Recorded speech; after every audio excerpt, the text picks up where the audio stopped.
Hello there, and welcome to Secretum Histories, where ancient mysteries settle softly into the quiet spaces of the night, and curiosity gets to take the long, scenic path towards sleep.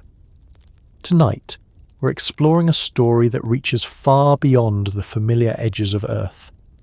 It's a tale whispered through old myths, carved into clay tablets, and carried across centuries by people who tried to explain why beings from the sky might have appeared, taught, built, and then left behind traces that still puzzle us today. This time, we're not just looking at who the Anunnaki were or what they might have done here. We're looking at the place they left behind, the home that pushed them outward, the force that changed everything for them long before they set foot on Earth. What could make a powerful civilization abandon its own world? Maybe you're listening from your bed, settling down after a long day. Maybe you're on a couch, wrapped in something warm, trying to let your thoughts slow to a gentler pace. Wherever you are right now, I'm glad you're here. And since we're talking about a wandering world tonight, I'd love to know where you're listening from. What corner of the world is holding you at this moment as we step quietly into this cosmic story? If you find these late-night explorations soothing, interesting, or simply a good companion as you drift toward rest, I'd be grateful if you'd like the video or subscribe to the channel. It helps this calm little space find its way to others who also enjoy ending their day with something thoughtful and unhurried. No pressure, of course. You're welcome to just listen, breathe, and let your mind settle. Now, let's ease into the story at our own pace. No rush, no sudden turns, just a steady path. When you hear the word Nibiru, you might think of dramatic predictions, colourful theories, or the way that word has drifted through discussions about hidden planets and ancient visitors. But long before those modern ideas, the name described something far simpler, a crossing point, a place that moved differently from the other lights in the sky, a world that followed a path unlike any neighbouring planet. Not a simple circle, not a gentle loop, but a long, tilted journey that took it far from the sun and then slowly brought it back again. If you imagine living on such a world, you'd see seasons that lasted generations and nights where the stars shifted in ways no one on Earth has ever seen. You'd also see a civilization grow up trying to understand those cycles and eventually noticing that something was changing. To the beings who called that wandering world home, the sky wasn't just a backdrop. It was the clock, the calendar, and the warning sign. As centuries passed, they watched their orbit stretch a little more than it should. They noticed that the cold lasted longer with each passing cycle. They saw storms grow harsher, winds sharpen, and the upper air begin to thin. Not quickly, not suddenly, but gradually, the way a familiar path slowly erodes, until one day you realize it no longer feels the same. What they lived through wasn't a disaster that arrived all at once. It was a slow problem, the kind that creeps in quietly until even the most patient minds begin to worry. On Earth, when temperatures change or climates shift, people adapt, migrate, invent new solutions, or rely on the resilience that countless generations have passed down. But on a distant world with an orbit stretching deep into cold space, the margin for error is thinner. The warmth is seasonal on a cosmic scale, not a yearly one. A misalignment lasting only a few % could reshape the world's fate. The Anunnaki, if the stories hold even a grain of truth, were not simply facing weather. They were facing drift, a planetary drift that unfolded across thousands of years, a drift that slowly pushed their home into a different relationship with the sun. Imagine growing up hearing older generations muttering about longer winters, harsher storms, and small shifts in the stars overhead. Imagine scientists and leaders debating whether the planet's motion was stable, or whether its orbit was beginning to slide into a pattern that would cause more strain than any past cycle. Their earliest myths, written long before Earth's scribes made their first marks in clay, likely tried to explain this change. Some would have said the heavens were restless. Others would have said the gods were shifting their positions. Others still, those who studied the sky carefully, would have charted numbers and noticed that the long arc between close passes around the sun was growing just slightly each cycle. That kind of change doesn't panic a civilization right away. It begins as a topic of discussion, then concern, then planning, and eventually something much heavier. A choice. A question that no world ever wants to face. Stay and try to repair what is breaking, or search beyond the horizon for something that might offer survival. Much later, Earth's early civilizations wrote about sky beings who came from a distant place. They described them as wise, powerful, long-lived, and strangely burdened. In many stories, those beings didn't speak of conquest or glory. They spoke of need. Not greed, but need. A need tied to their home. A need tied to a resource that could help them stabilize something that was failing. Gold.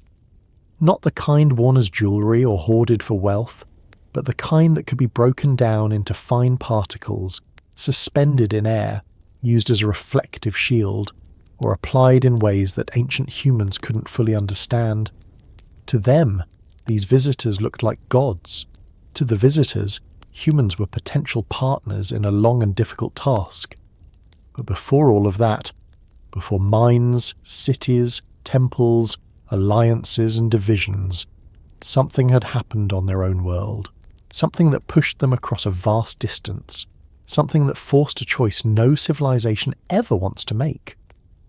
When a world drifts too far from its sun, the atmosphere slowly begins to slip away. Not dramatically, not with explosions or storms of fire, but quietly. The upper layers thin, important gases start to escape, weather patterns twist into new shapes, crops suffer, animals follow their instincts and migrate toward the shrinking pockets of warmth. Entire regions that once supported life become harder to survive in. And for a civilization advanced enough to see these changes from a scientific perspective, the problem becomes clear long before the effects become fatal.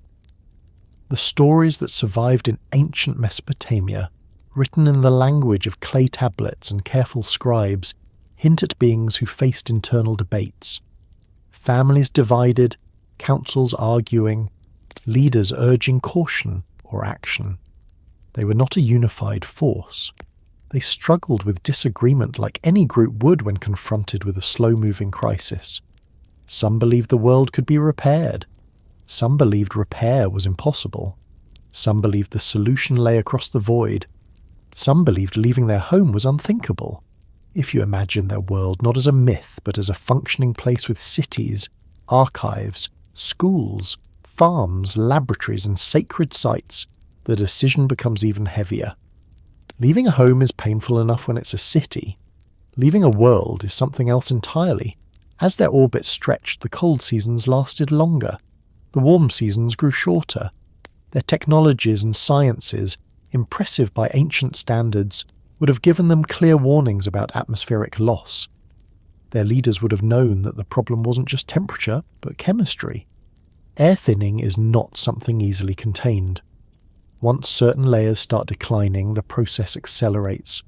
They would have calculated the limits, the timelines, and the resources required to slow the decline. And after centuries of attempts, they may have realized that survival demanded something more than clever engineering. Some of the tablets from Earth describe their leaders in a way that feels almost weary, concerned, aware of the risks involved in travelling to another world but seeing no other choice. This is not the tone of conquerors. It's the tone of refugees with extraordinary abilities and a desperate hope that somewhere far away, some resource or method might stabilise what was slipping away. Their journey across the vast distances of space is often romanticised in later retellings, but if we imagine it realistically, it would have been long, cold, and filled with uncertainty. A civilization doesn't easily divert its resources into building vessels capable of such a journey, unless its back is against a wall.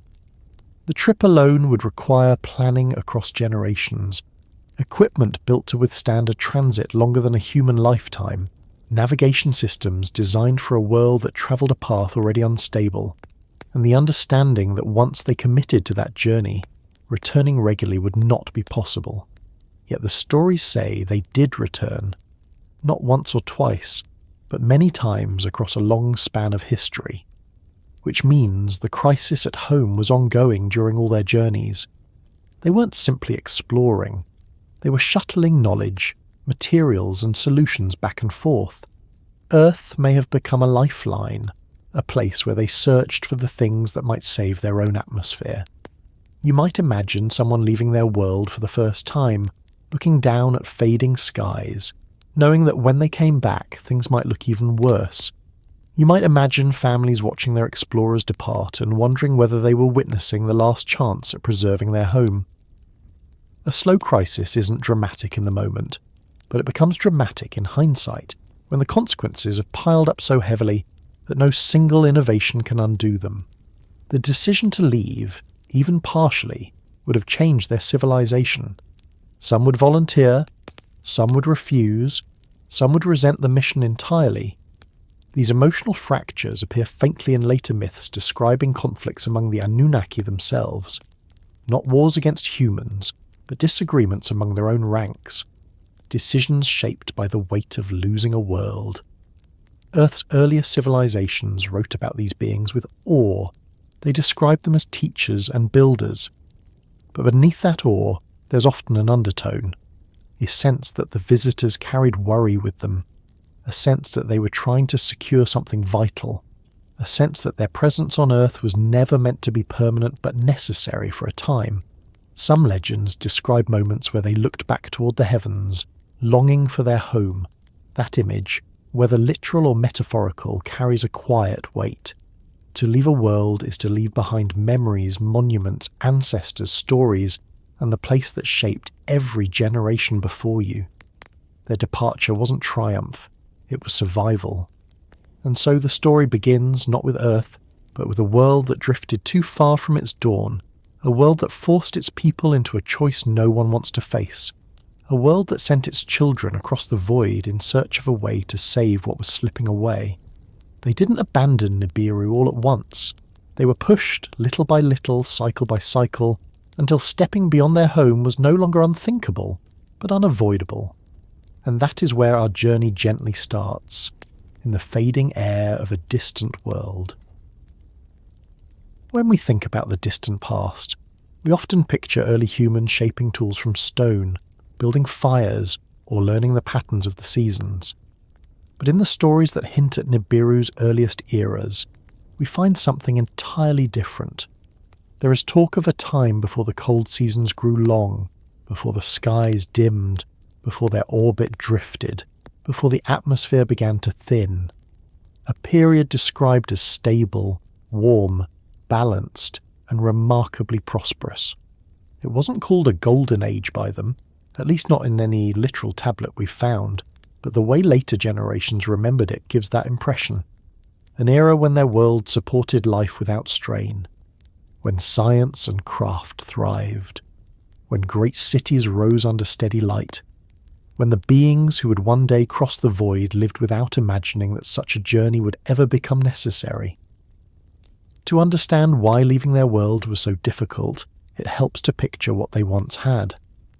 Not through colourful myths or exaggerated guesses, but through a steady, sober imagining rooted in what a stable world might offer. A world that, despite its unusual orbit, once gave them long periods of mild climate, predictable cycles, and time to cultivate knowledge without fear of extinction. That early world would have shaped everything that came after. Their sciences, their cities, their hopes, even the way they saw themselves. To grasp the weight of losing a world, you have to understand the comfort and security that world once provided. In their earliest era, Nibiru's orbit had not yet stretched into the unstable pattern described later. It still followed a long path, but that path held steady. Generations would live entire lives without seeing anything unusual in the sky. The warm season, longer than anything we experience on Earth, brought decades of comfortable temperatures.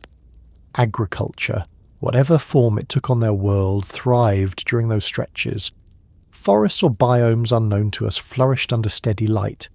They had resources in abundance, minerals, water, energy sources, and a sky that did not threaten to disappear into cold darkness for a time span longer than a human lifespan.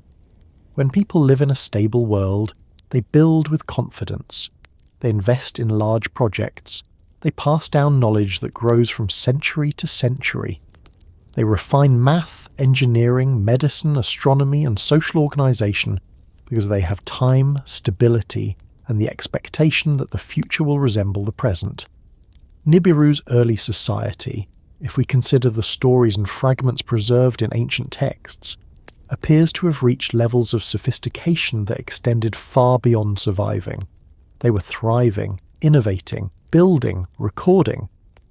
This period likely saw the creation of their first long-term records, not short descriptions but full archives.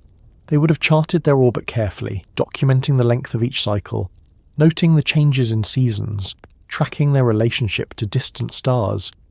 Over time, with steady data and patient analysis, they would have come to understand the mechanics of their world, its tilt, its path, its distance, its rhythm. Knowledge that later became crucial when those patterns began shifting. In this early era, though, the purpose of these records would have been purely scientific, curiosity-driven, a quiet attempt to understand their place in a bigger universe. There would have been no reason to think those observations would one day reveal the beginnings of a decline. Instead, they were building the foundations of a culture that valued precision, study, and the pursuit of long-term stability. This is the scientific temperament we later see echoed in stories of their astronomers and leaders debating orbital mechanics and atmospheric chemistry. But in the Golden Age, those debates would have been calm, academic, focused on refining knowledge, not preventing catastrophe. Their cities, if we imagine them realistically, would reflect the confidence of a people who believed their environment could be trusted. Large structures, long-lasting materials, infrastructure built to endure centuries, spaces for learning, gathering, healing, and celebrating. A society doesn't invest heavily in architecture unless it expects to remain in place, and they had every reason to believe they would. Some accounts preserved in later myths describe their leaders as long-lived, wise, and experienced across many cycles. Whether their lifespans were genuinely longer, or whether this was symbolic, the underlying message is clear. This was a world where people could plan for long-term goals. Leaders could oversee projects lasting decades or even centuries. Knowledge would not be fragmented by constant crisis. Instead, it would accumulate slowly, reliably, becoming the backbone of a civilization that measured time differently from humans. The concept of lineage also appears in stories about them, not in the sense of royalty as we imagine it, but in the sense of continuity. Roles passed carefully from one generation to the next. Scientific positions, administrative responsibilities, guardianship of archives, maintenance of long-standing institutions. On Earth, a lineage might span a few generations. On Nibiru, with its slower cycles and longer seasons, such roles may have lasted far longer. Whole family lines devoted to particular sciences or tasks. Traditions that extended across many centuries. Stability encourages specialization, and specialization builds advanced societies. During this time, their knowledge of materials likely grew rapidly. If later stories about their need for certain metals, particularly gold, have any basis, then early Nibiru might have been rich in resources. Mining would have been methodical, regulated, and carefully documented. They would have learned early how to process materials, develop alloys, and experiment with various applications. Metallurgy in such a society would progress steadily, guided by a long-term view rather than urgent necessity. Energy production would also have been refined. A stable world allows for experimentation. Methods that rely on steady sunlight, geothermal activity, atmospheric differences, or chemical reactions could be tested, perfected, and integrated into daily life. A civilization with enough time and calm can pursue energy solutions that are efficient rather than improvised. In the Golden Age, these technologies might have reached impressive levels of reliability. Medicine would also have progressed. A society with the lifespan and observational patience attributed to them would not view healthcare as a reactive field, but a long-term discipline. Genetic studies, biological research, and preventive approaches might have been developed far beyond the early attempts humans made in their first civilizations. A population that expects centuries of stable living invest heavily in maintaining health across those lifespans. Their world, while unique in its orbit, likely supported a rich environment before the drift began. Not identical to Earth, but capable of sustaining varied ecosystems.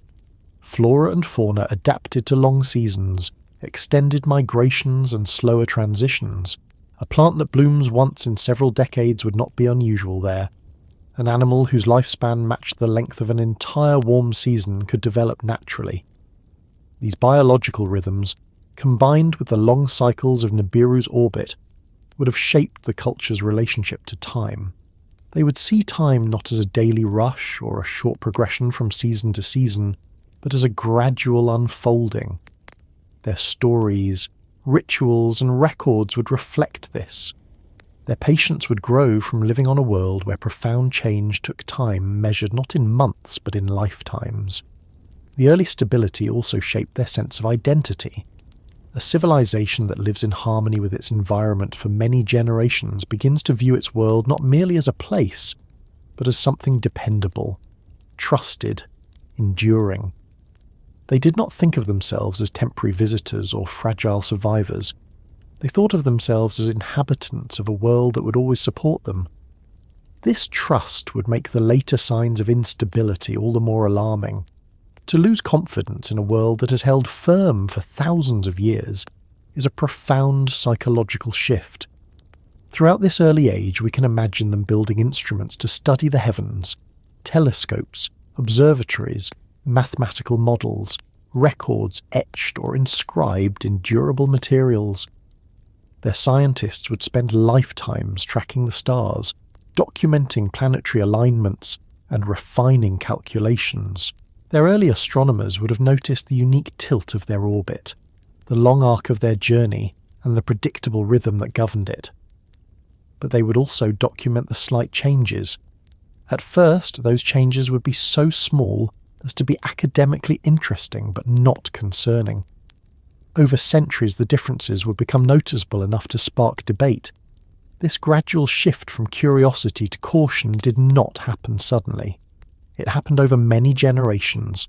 But in the Golden Age, these concerns were still far in the future. Their primary focus was discovery, not survival. This early era also likely saw the rise of their internal governance systems, councils, advisory groups, specialized committees, or whatever structure they used to guide their society. A world as stable as theirs would not need constant crisis management, allowing their leadership to focus on education, resource distribution, scientific advancement, and cultural development. Governance in a stable age is forward-looking. Leaders invest in long-term infrastructure. They maintain archives. They oversee projects that require decades of planning. And they promote stability because it supports their values and their technologies. The idea that the Anunnaki were divided into roles, houses, or groups comes from many later stories, but those divisions likely emerged slowly from this early structured age. As people specialized, identities formed.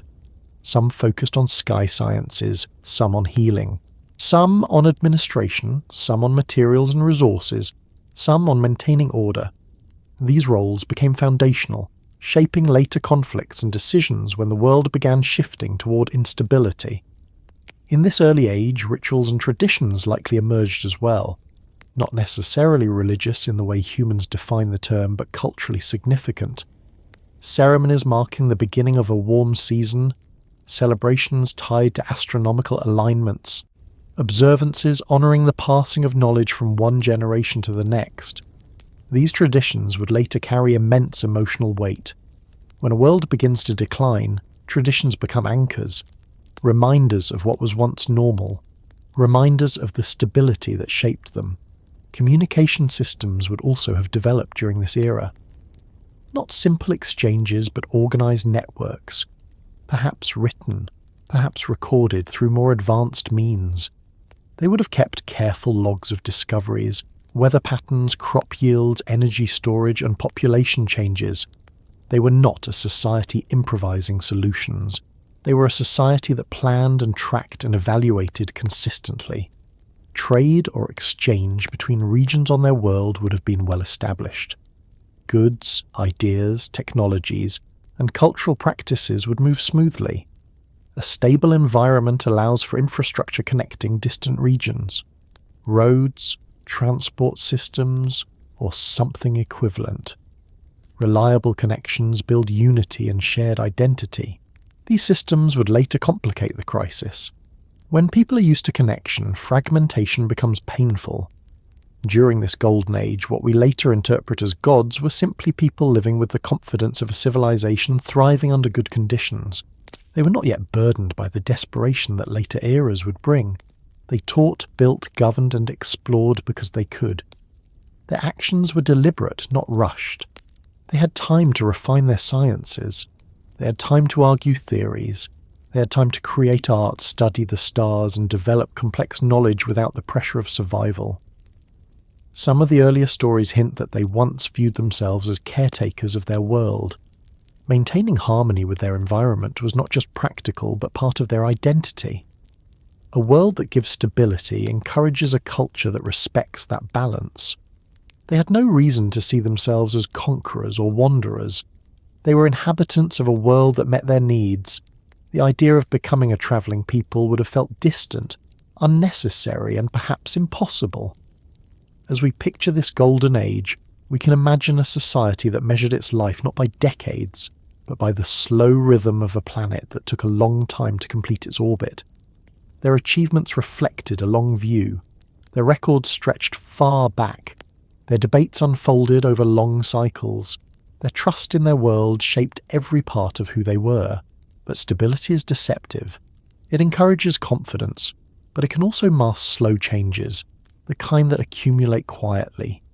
Even in their most comfortable era, their astronomers would occasionally raise small concerns. Numbers that didn't quite match predictions, seasonal lengths drifting slightly, variations in atmospheric readings, nothing dramatic, nothing urgent, just small signs of adjustment, the kind of details that only the most attentive minds would notice. Those early observers likely argued among themselves. Some insisted the variations were natural, others suggested deeper causes. Over time, the debate grew but never reached alarm during the Golden Age. They had no reason to believe these early signs pointed toward trouble. Their confidence in their world was so strong that even when minor anomalies appeared, they treated them as academic puzzles rather than warnings. This is not ignorance. This is the natural response of a civilization shaped by long-term stability. When life has been consistent for thousands of years, the idea that it might change drastically is difficult to accept. And so, the Golden Age passed not with dramatic events, but with a slow gathering of knowledge. A society thriving, building, studying, and living fully under the assumption that their world would continue as it always had. They had no reason to imagine that somewhere far ahead, their orbit would stretch too far or their air would begin to thin. For them, the present seemed secure. Their world seemed reliable. Their future seemed steady. Yet within the quiet confidence of that era lay the seeds of later decisions. The archives they kept would one day prove crucial. The instruments they built would detect the changes. The structures that seemed eternal would highlight the contrast when decline eventually set in. And the people who grew up in this golden age would one day be the ancestors of those who faced the painful choice to leave. This age did not vanish suddenly. It didn't collapse or crumble. It simply transitioned over millennia into something more uncertain. The first golden era gave them the tools, the traditions, and the sense of identity that would shape everything they did when the drift became impossible to ignore. Their footsteps in that early world did not fade all at once. They set the foundation for everything that followed. The debates, the conflicts, the journeys, and the choices that eventually led them far from the place they once thought they would call home forever. In the earliest ages of Nibiru, the rhythm of its long orbit was something its people understood as completely normal. Their planet didn't sweep around its star the way Earth does. Instead, it travelled a wide, slanted path that carried it far into deep space, before bringing it slowly back toward the sun again. That long journey wasn't a flaw. It was part of the planet's identity. Generations grew up under the slow sweep of warming decades followed by equally slow cooling ones. Their year was not measured in months. It stretched across lifetimes. A single full orbit might span centuries. To them, this wasn't unusual. It was simply how their world worked. For a very long time, this unusual path gave more benefits than problems. The long warm periods allowed their ecosystems to flourish. The long cool periods gave the planet time to redistribute its energy, regulate its climate, and maintain a balance that seemed dependable. Their astronomers studied the path carefully, charting it across generations, refining measurements as their instruments improved.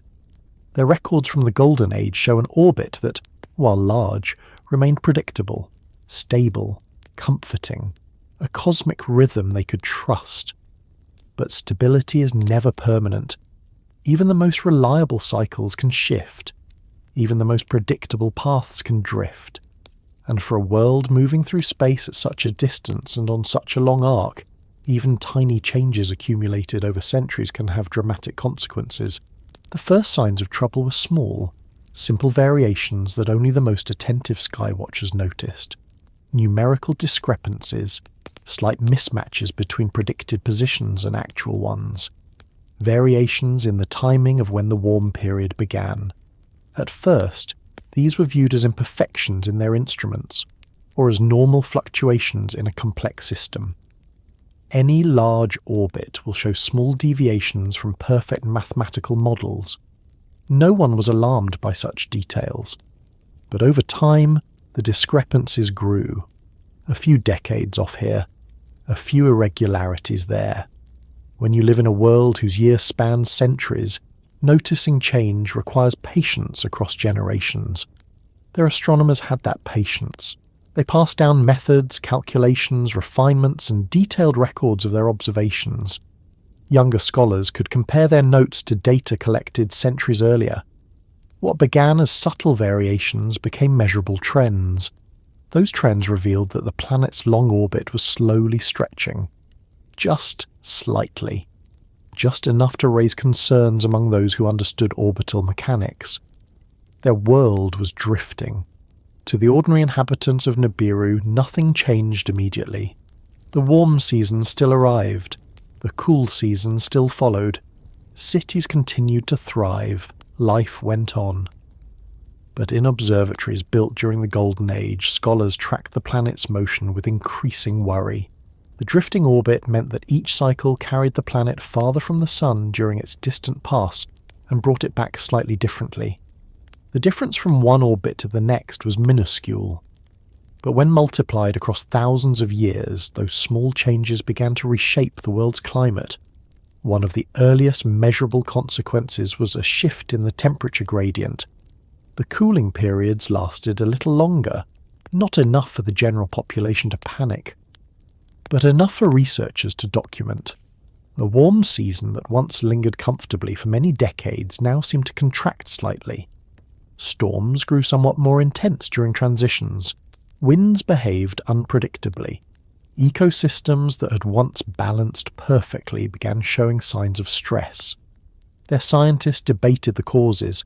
Some insisted it was normal variation. Others argued that a gravitational interaction, perhaps with another planet or an unseen mass, was pulling Nibiru into a slightly altered path. They calculated, modelled, and rechecked everything they knew. Generations of astronomers contributed to the debate. And while no single discovery proved definitive, the growing consensus pointed to one conclusion. The orbit was not as stable as it once had been. Living on a world that takes centuries to loop once around, its star creates a unique relationship with time. Change is slow. Observations require lifetimes. Warnings emerge across generations. A problem may not become severe for hundreds of years, yet the seeds of that problem appear in the smallest details. Their astronomers understood this. They knew that even a slight orbital shift could produce long-term consequences that no technology could easily counter. The world itself began showing signs of strain. As Nibiru drifted farther during its distant stretches, the cold deepened in ways that affected atmospheric circulation. Air patterns shifted. Higher altitude winds thinned. Layers that once shielded the planet from the harshness of deep space weakened. The planet's upper atmosphere, already vulnerable during the farthest part of the orbit, began to lose particles, slowly, gradually, but measurably. This loss was not immediately catastrophic. For centuries it was barely noticeable to anyone except atmospheric researchers.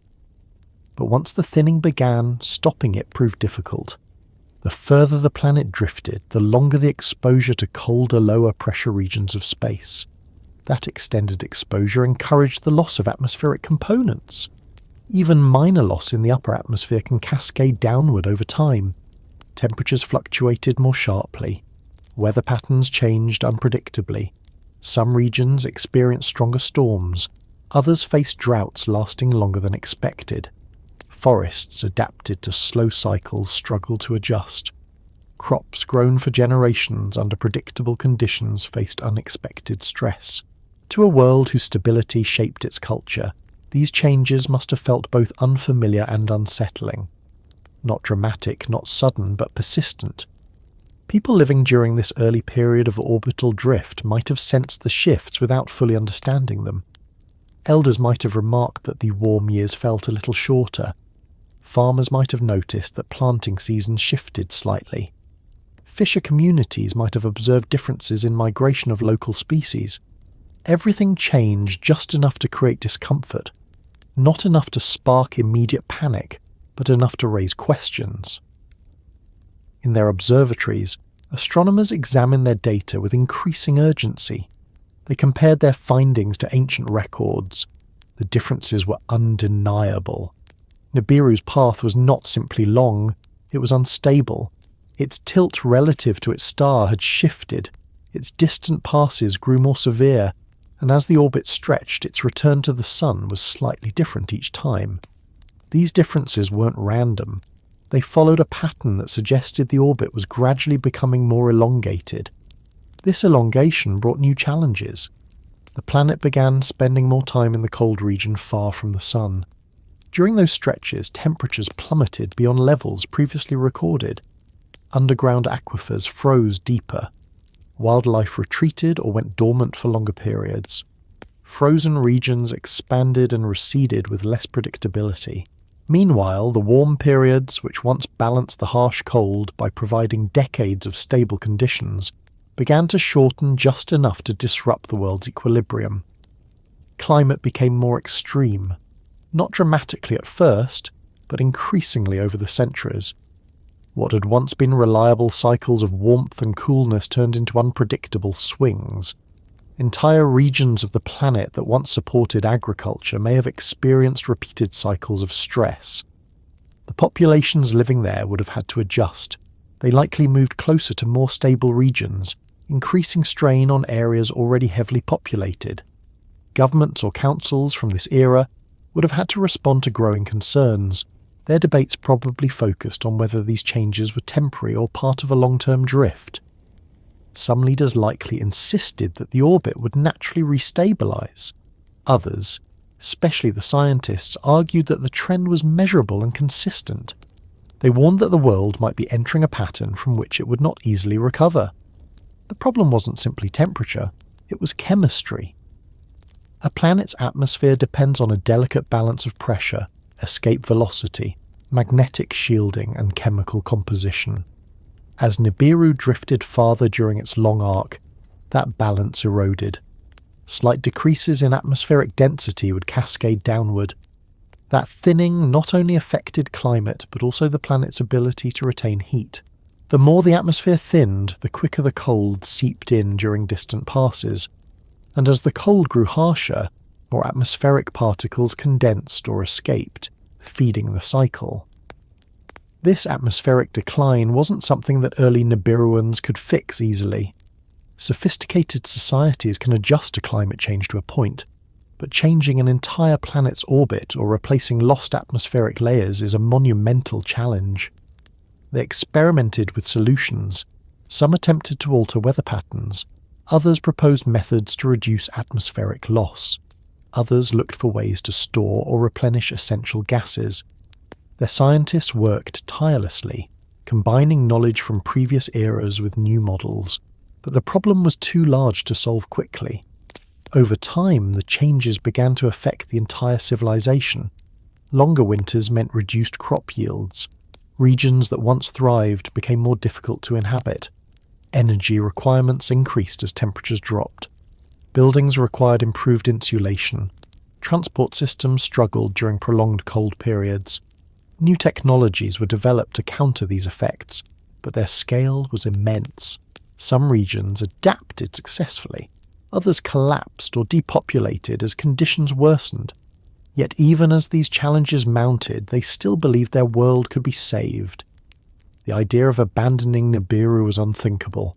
A people raised under centuries of stability rarely consider leaving their home. Their entire identity was tied to their world. Their myths, their sciences, their traditions. Everything about their culture assumed that Nibiru would remain their anchor for generations yet to come. But the orbit continued to drift. In meetings held among their top leaders and scholars, the tone shifted from debate to urgency.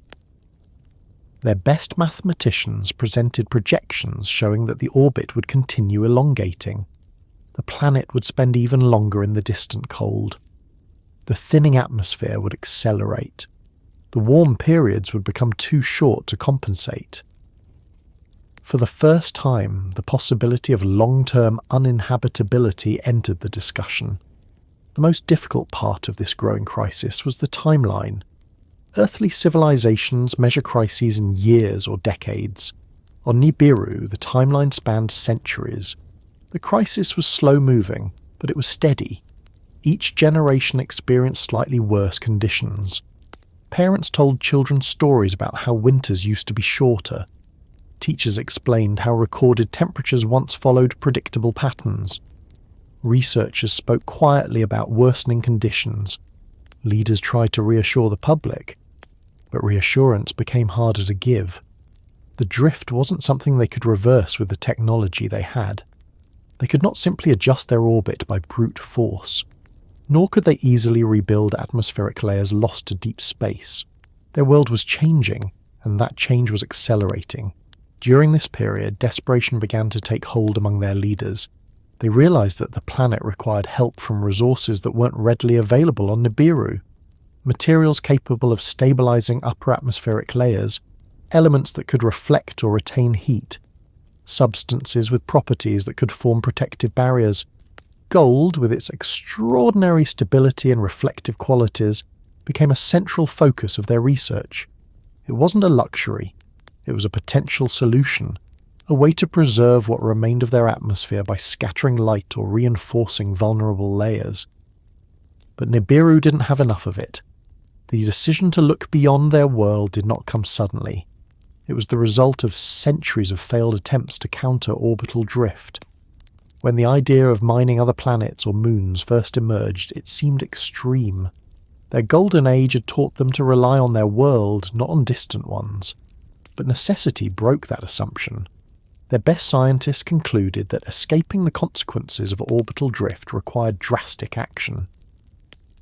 This is where the seeds of their long journey toward Earth were planted, not in greed, not in conquest, but in the sobering realization that their orbit had turned from a blessing into a burden that threatened their survival. The drifting sun in their sky, once the center of a stable cycle, became a reminder that their world was slipping out of alignment. Every deviation in the sky chart, every unexpected storm, every thinning layer of air, every shortened warm season, All of it pointed toward a future where staying on Nibiru might become impossible. Their astronomers predicted that the orbit would continue stretching, making each distant pass colder and more damaging. Their leaders recognized that waiting too long could mean losing the chance to act, and their society, shaped by generations of stability, now faced the most difficult truth it had ever encountered. Their sun wasn't actually moving, but from their perspective it might as well have been. Its place in their sky shifted in ways that disrupted everything they understood. The sun didn't stay still. Their world drifted, and the burden of that drift would shape every decision they made going forward. From here, their search for solutions only intensifies. When the first concerns about Nibiru's orbit emerged, they lived mostly in observatories and academic halls. Scholars debated numbers. Astronomers rechecked calculations. Researchers compared current observations to records etched or stored many centuries earlier. Outside those circles, life continued without interruption. People planted, worked, built, travelled, and raised families. The warm period still brought comfort. The cool period still followed predictable patterns, at least predictable enough that no one outside the scientific community felt a need to worry. A civilization accustomed to stability does not sense danger in subtle shifts. It senses danger in sudden events, not in quiet drifts measured in fractions over centuries. But the shifts occurring in the sky were quiet only at first. Year after year, cycle after cycle, the discrepancies accumulated.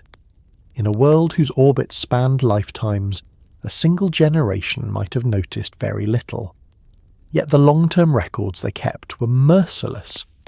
When compared across thousands of years, the changes became impossible to dismiss. And slowly, the tension that had existed only in university-level debates began to seep outward, spreading into councils, leadership meetings, and eventually into the wider public consciousness. One of the earliest visible signs involved the timing of the warm season's arrival. Long ago, the beginning of the warm period would align with certain stars rising in predictable positions. Their ancestors had noted these alignments as markers, a symbolic way to welcome the long decades of light. When those alignments began arriving later than expected, people explained it as natural variation. It wasn't unusual for star positions to shift slightly over millennia.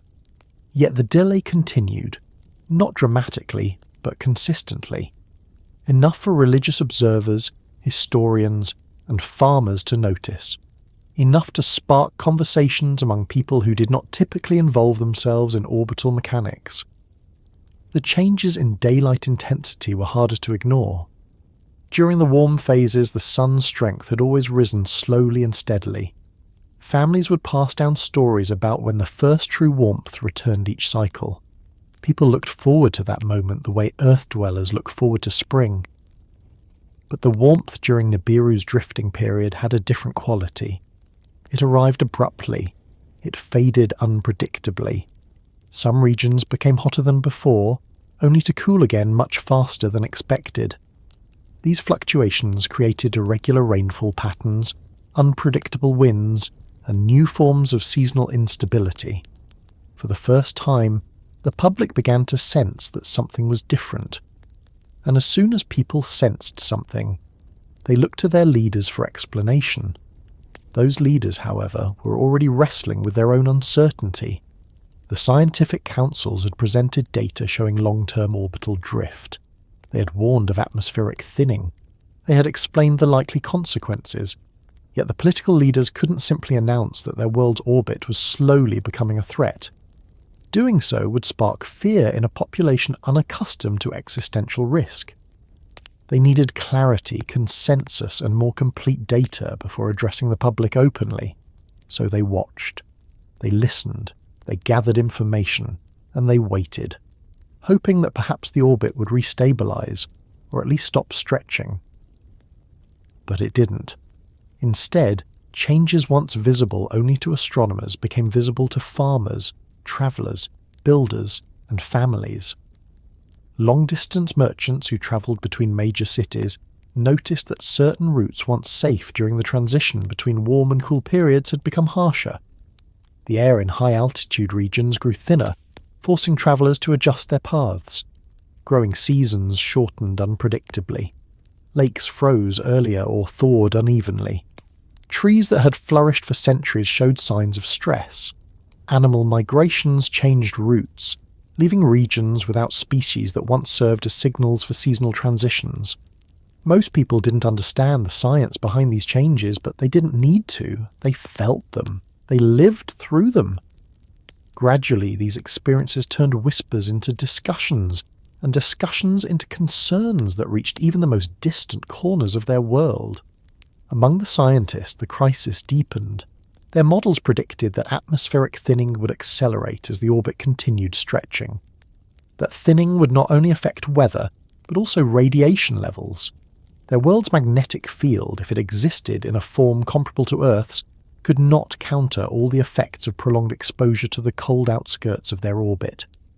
Instruments measuring upper atmosphere composition revealed the early stages of a decline that, once started, would be extremely difficult to reverse.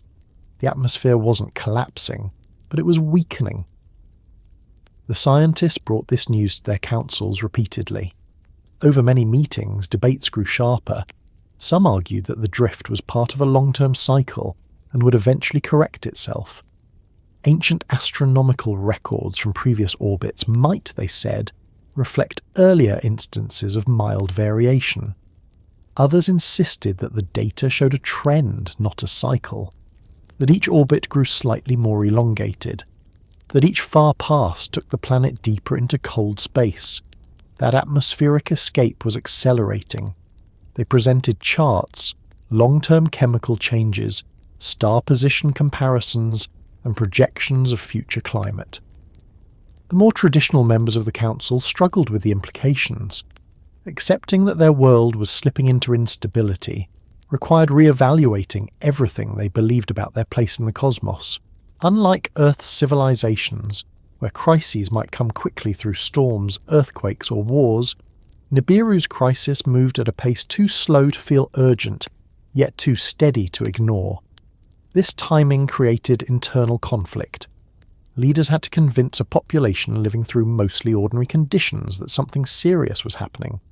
Scientists had to interpret data that changed only slightly across decades.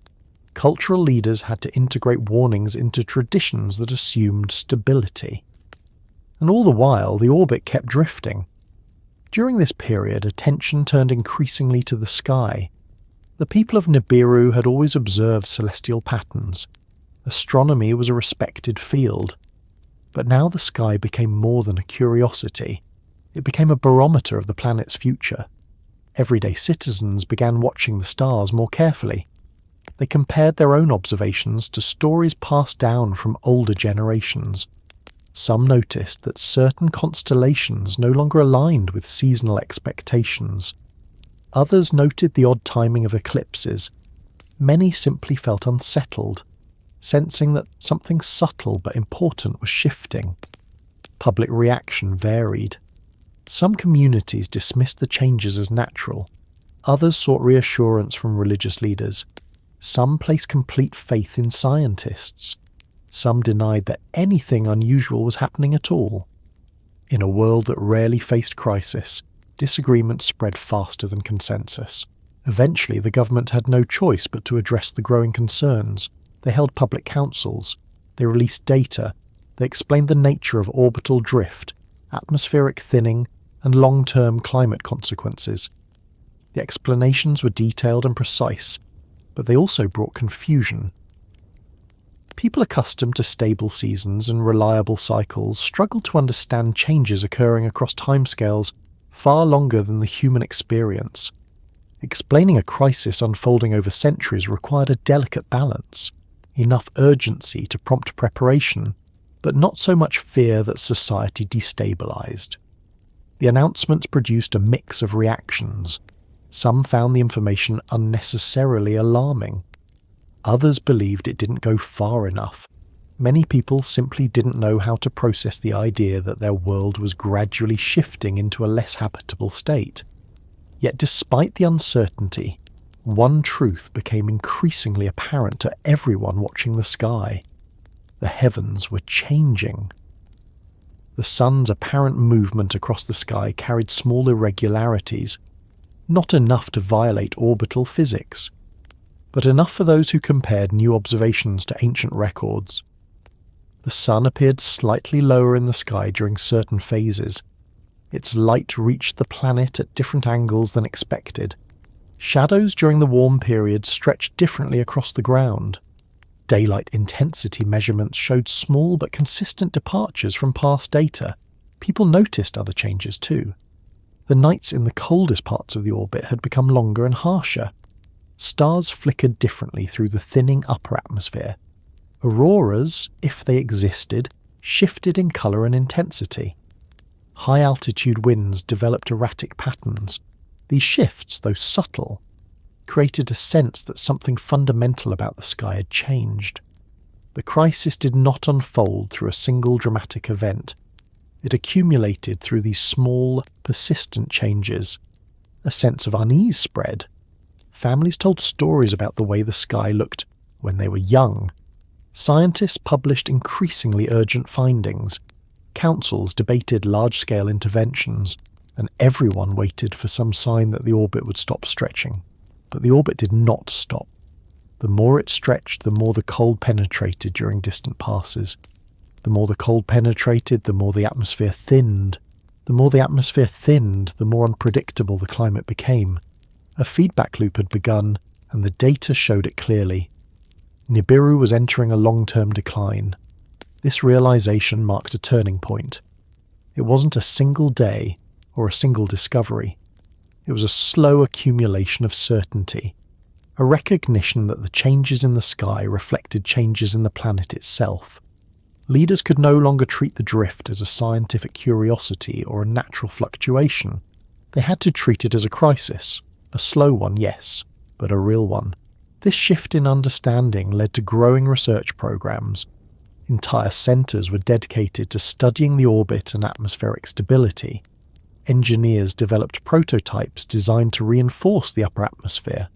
Chemists experimented with compounds that might prevent atmospheric loss. Physicists proposed ideas for altering the orbit slightly, though such possibilities were limited. Deep space research increased. They began studying other planets and moons more seriously, hoping to find resources that might restore balance. Still, none of these efforts solved the underlying issue. Nibiru's orbit was drifting farther than their world could handle. The crisis in the skies became more visible with each passing century. A civilization once confident in its stability began to recognize its vulnerability, and the realization that their world might not remain habitable forever created discussions that had never occurred in their long history. Discussions about survival, adaptation, and eventually relocation. This quiet but persistent crisis did not cause immediate panic. It caused contemplation, strain, debate, hope mixed with worry. And as the evidence grew overwhelming, something else began to emerge within their halls of leadership. A new idea. A possibility that once seemed unthinkable. The notion that their survival might require looking not upward for answers, but outward. Outward toward the worlds that shared their star. Outward toward the resources those worlds held. Outward toward a distant blue planet that, in time, would become far more important to them than they ever imagined. And it's here, in the quiet build-up of this slow crisis, that the next part of their story begins to take shape, not with the collapse of their world, but with the first steps toward finding something beyond it. When the first signs of orbital drift became clear, the changes felt distant, almost academic. They appeared in charts, calculations, star maps, and long-term climate records. Most of the population saw nothing alarming at first. Nibiru still warmed during its bright years. There were still long seasons of life, building, planting, and celebration. The cold period still returned at their appointed time, but within the scientific circles tracking atmospheric chemistry, the real crisis became visible long before the average citizen felt its full effect. Planets breathe in their own way, not with lungs or airways, but with circulation patterns, pressure gradients, chemical balances, magnetic fields, and the endlessly moving layers of their atmosphere. These systems act like the chest of a living being, expanding, contracting, regulating temperature, protecting life, and distributing essential gases. When those systems change slowly, the effects accumulate gradually. When they change in the wrong direction, a world can slip into decline quietly, long before anyone realizes what's happening. Nibiru's slow crisis began in these invisible layers. The earliest measurements of concern came from high-altitude research stations, facilities set up long before any sign of trouble. Their instruments detected small decreases in upper atmosphere density during the far stretches of the planet's orbit. At first, the decline was too small to worry about. Many atmospheric scientists dismissed the numbers as measurement errors, instrument drift, or natural fluctuation. But the decline continued. Year after year, cycle after cycle, the upper layers grew more vulnerable. The thinning began at altitudes no ordinary citizen ever saw, but it didn't stay there. Atmospheric escape is a subtle process. Particles in the highest layers gain enough energy from radiation and solar wind to drift away into space. On Earth, a strong magnetic field protects against much of this loss. But on Nibiru, prolonged exposure to deep, cold regions of space stretched this protective system beyond its limits. When the orbit elongated, the planet spent more time far from the sun's stabilizing influence. That distant cold suppressed chemical reactions that replenish upper layers. Meanwhile, the long exposure to radiation in deep space further weakened those layers. This combination created a slow erosion, small at first, but persistent. Scientists studying the atmosphere began publishing papers warning about a phenomenon they described in technical terms, but which eventually became known to the public as the thinning. It described a measurable decline in the concentration of protective gases that helped maintain temperature balance. Those gases regulated heat retention during cold passes and prevented the warm season from becoming too intense. Losing them meant losing control over temperature swings. Lower atmospheric layers began to feel the consequences. Temperature fluctuations intensified. Sudden storms developed where none had existed before. Regions once reliably warm saw cooler than expected years. Regions known for stable winters saw deeper, longer freezes. Water systems reacted sharply. Ice sheets expanded unpredictably. Rivers froze or melted in strange patterns. Oceans or large bodies of water receded slightly due to increased evaporation during overly hot years, then swelled during chaotic freezing periods. Climate systems that had been stable for thousands of years became erratic. For the first time, the crisis moved from observatories and laboratories into the everyday experience of millions. Families found their homes colder during supposed warm years. Builders reinforced walls and shelters. Farmers adjusted planting cycles repeatedly. Elder generations muttered that the seasons don't behave the way they used to, and young people grew up hearing that refrain without understanding how deeply unusual it was. The classification of atmospheric research changed as well. What had once been a specialized field, meant for academic debate, became a central pillar of national strategy. Councils ordered more data, instruments were upgraded, new satellites, if their technology allowed it, were deployed to monitor the thinning from orbit. Hundreds of skilled workers devoted themselves to tracking the smallest variations. What they saw confirmed their deepest worries. Loss of atmospheric density increased each century, especially during the most distant arc. As the data solidified, the scientific explanation for the crisis became undeniable. The planet was losing heat faster than it should. Radiation shielding was weakening. Essential gases were escaping faster than they could be replenished. And most troubling of all, the rate of change accelerated with each orbit. People living through this era didn't wake up one morning to a collapsing world. Their days continued, work continued, life continued. but the changes added up. Over generations, these shifts reshaped not just climate, but culture, planning, economics, and the psychology of a people long accustomed to stability. The crisis was not loud. It was quiet. It crept through the world like a slow turning of gears that had always moved smoothly, but suddenly began grinding ever so slightly, just enough for those listening closely to notice. Scientists proposed numerous interventions. Some suggested building atmospheric generators to replace lost gases. Others proposed creating networks of ground-level emitters to reinforce chemical composition. Some believed strengthening the magnetic field could slow atmospheric escape. A few even proposed ambitious orbital correction systems using gravitational interactions with moons or nearby bodies. Every one of these ideas required immense resources.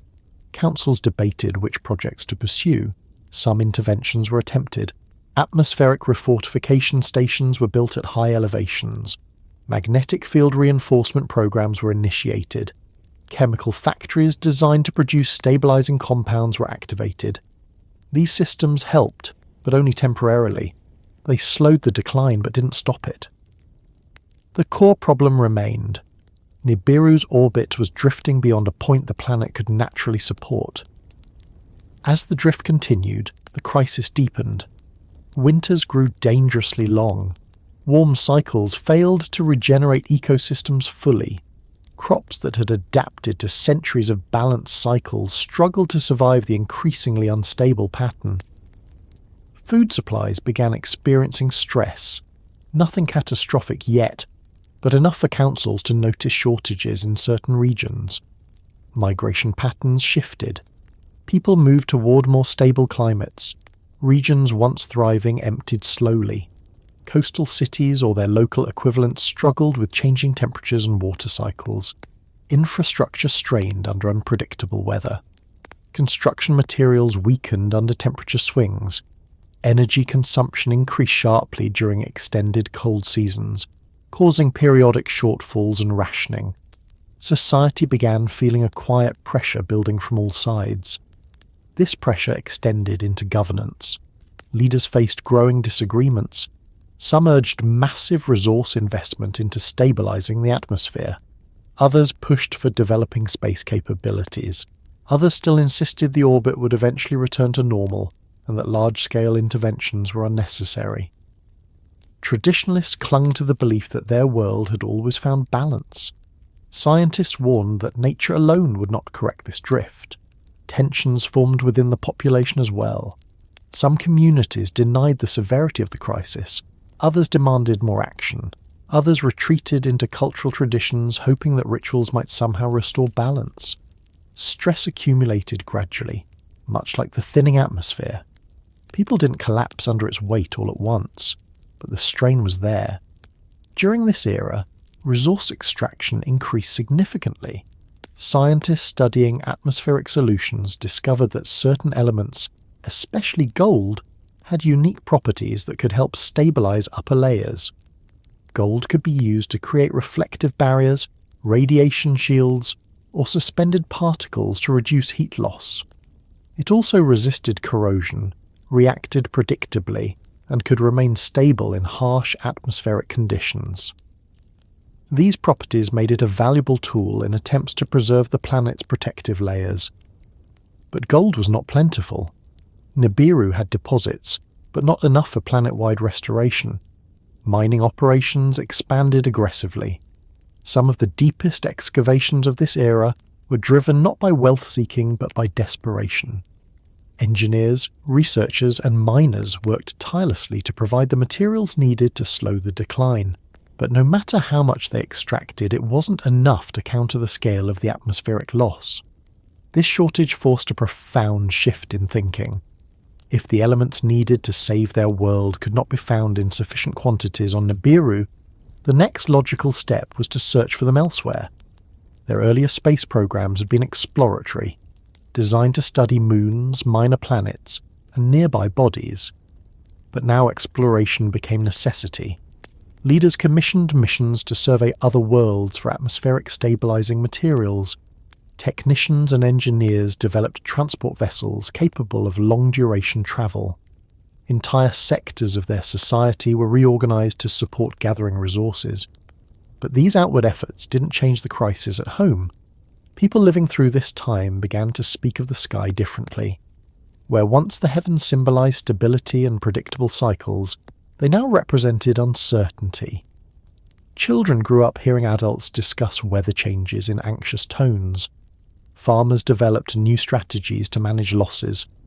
Builders used thicker insulation and temperature-resistant materials. Even cultural traditions evolved. Festivals marking seasonal transitions became more somber, acknowledging that the world was changing in ways no one fully understood. This era brought emotional strain. Not dramatic fear, but a persistent unease, like living under a sky that felt slightly less familiar each year.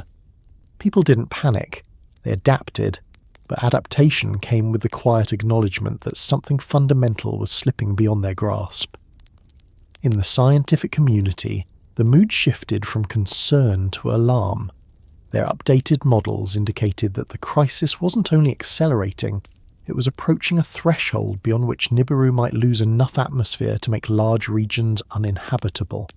Not immediately, not in a single catastrophic event, but over centuries the decline could become irreversible.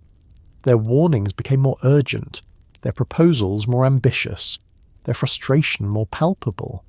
Some scientists began advocating for long-term relocation strategies, not abandoning the world entirely, but establishing colonies or research stations elsewhere to secure survival should conditions worsen.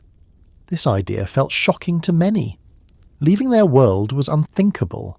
Their entire identity as a civilization was tied to Nibiru. Even discussing such a possibility felt like a betrayal of everything they had built. But others argued that clinging to the past would endanger the future. This divide grew slowly, year by year as the crisis deepened. Families debated the situation at home. Scholars argued with one another in large public halls. Leaders held private councils discussing whether evacuations were feasible. Engineers began studying how large-scale transport might be possible. Philosophers questioned the meaning of home, responsibility and survival. Artists reflected the anxiety in their work. Cultural shifts spread quietly across the planet. And still, the sky thinned. The crisis in the atmosphere reached a turning point when one of the warm cycles failed to produce its expected recovery. The temperature remained lower than anticipated for many years. Ice regions expanded farther than any record showed. Plants that once flourished during warm decades never fully rebounded. Human or Anunnaki, whatever term we choose, the inhabitants felt the difference in their bodies. Breathing became slightly more difficult in high-altitude regions. Weather felt sharper. Wind patterns changed abruptly. Lights in the sky during solar interactions became erratic and more frequent. Evidence that magnetic shielding was weakening. This moment didn't destroy their world, but it convinced many that the decline had become too severe to reverse through simple interventions. Councils responded by launching emergency programs to stabilize what remained. Some included atmospheric dispersal of reflective materials. Others involved large arrays designed to reduce heat loss. Many required gold or similarly rare elements.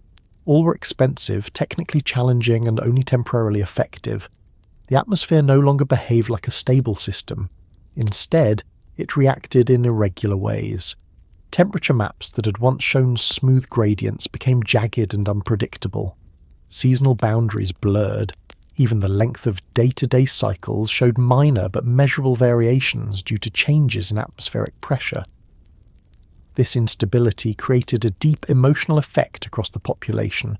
They weren't facing a sudden extinction event. They were facing the slow loss of the familiar. A world whose breath was weakening. A world that could no longer protect them as it once had. A world asking its people, quietly but steadily, to confront an uncomfortable truth. If nothing changed, the planet would eventually become incompatible with the life it hosted.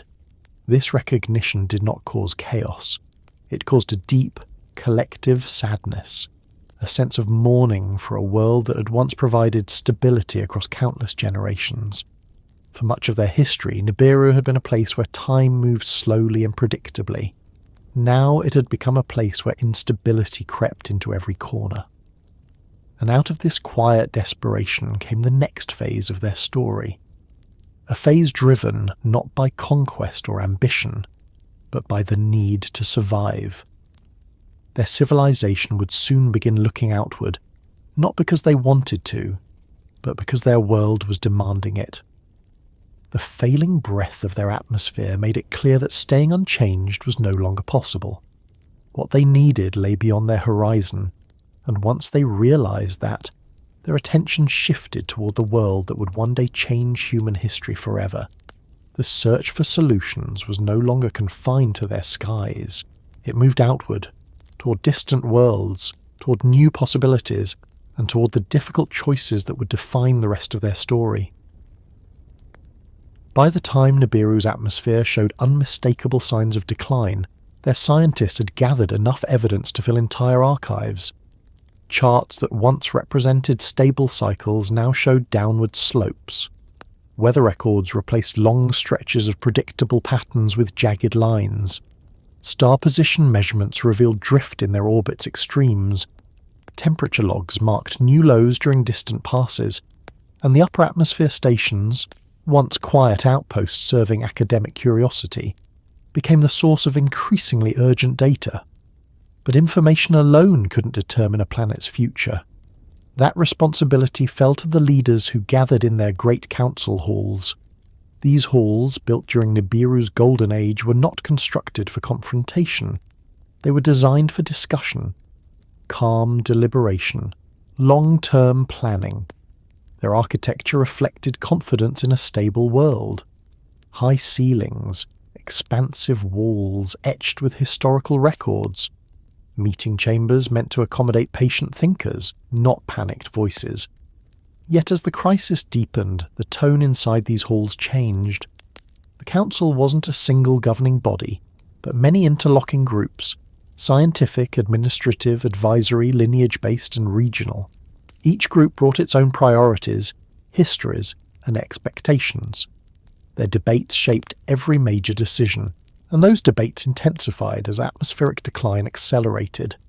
The scientists spoke first. They presented data showing long-term atmospheric thinning. They detailed chemical losses that affected heat retention. They demonstrated the orbital projections indicating continued drift. Their tone was precise, methodical, and deeply concerned. But scientists weren't the only voices in the room, and their warnings didn't translate easily into action. The administrators responded next. They understood logistics, food supply, housing, energy, healthcare, transportation, and infrastructure. They argued that the changes, while real, could be managed with improved technology. They pointed out that society was still functioning. People were still living their daily lives. Buildings still stood. Energy still flowed. Food shortages were regional, not global. Their message was one of cautious optimism. They believed that with strategic planning, resource redistribution, and large-scale engineering projects, the crisis could be contained. Then came the traditionalists. They represented ancient lineages, old institutions, cultural foundations, and ceremonial custodians who preserved the identity of Nibiru's people. Their view was shaped not only by science, but by millennia of stories, records, and philosophies handed down across countless generations. They argued that Nibiru had endured periods of difficulty in the distant past. They cited moments where orbital variations or climate anomalies appeared in early records. They believed that cycles came and went, and that the current instability was simply part of a pattern too large to measure clearly. Some even suggested that the planet was self-correcting, that nature, given time, would restore the balance as it always had. And then came the expansionists. These were the explorers, engineers and strategists who had long believed that Nibiru's future lay among the stars. For centuries their proposals had been seen as visionary but unnecessary, projects that were interesting but impractical for a civilization with a stable home. But now their ideas gained momentum. They argued that Nibiru's decline was not temporary. They insisted the data pointed toward a future where the planet's atmosphere would no longer sustain life at its current scale. They believed the civilization needed a long-term survival strategy that looked beyond their world. And as their voices grew louder, they began proposing actions that had once sounded unthinkable. Exploration beyond Nibiru, resource extraction from other planets, colonization of stable regions elsewhere, and ultimately the possibility that leaving their world, even partially, might become necessary. These four groups, the scientists, the administrators, the traditionalists, and the expansionists, formed the core of the debates that shaped Nibiru's most critical era. Their disagreements were not born from malice. They were the product of a world grappling with a slow crisis that touched every aspect of life. In those council halls, the debate stretched across decades. At first, the discussions focused on smaller interventions. Proposals flowed steadily: increase atmospheric repair operations, build more upper atmosphere stabilizers, implement new energy systems to compensate for harsher cold seasons, construct reinforced shelters for regions affected by unpredictable climate patterns, develop more efficient agriculture capable of surviving cooler conditions. All these proposals passed with relative ease. They were logical steps. They acknowledged the problem without admitting its full severity. But when scientists presented new projections showing that atmospheric loss would soon exceed the rate of replenishment, the tone changed. The administrators grew hesitant. The traditionalists pushed back. The expansionists leaned forward with renewed confidence. Some members of the council questioned whether the projections were exaggerated. Others argued that even if the predictions were accurate, the timeline stretched across centuries, long enough, they said, to preserve society without dramatic measures. They feared that acknowledging the possibility of planetary decline could destabilize the public, trigger mass migrations, or erode trust in their long-standing institutions. The scientists countered that waiting would only narrow their options. They emphasized that atmospheric collapse didn't need to happen in a single generation to be catastrophic. When a world's climate becomes unstable, the pressure on resources increases, infrastructure strains, ecosystems weaken, emergency interventions become more frequent, and each intervention consumes more resources than the last. Over time, these arguments became sharper. A pivotal moment came when atmospheric scientists presented evidence indicating that lower layers of the atmosphere were beginning to lose density at a pace previously thought impossible. This discovery shook even the traditionalists. It showed that the crisis was not confined to high altitudes.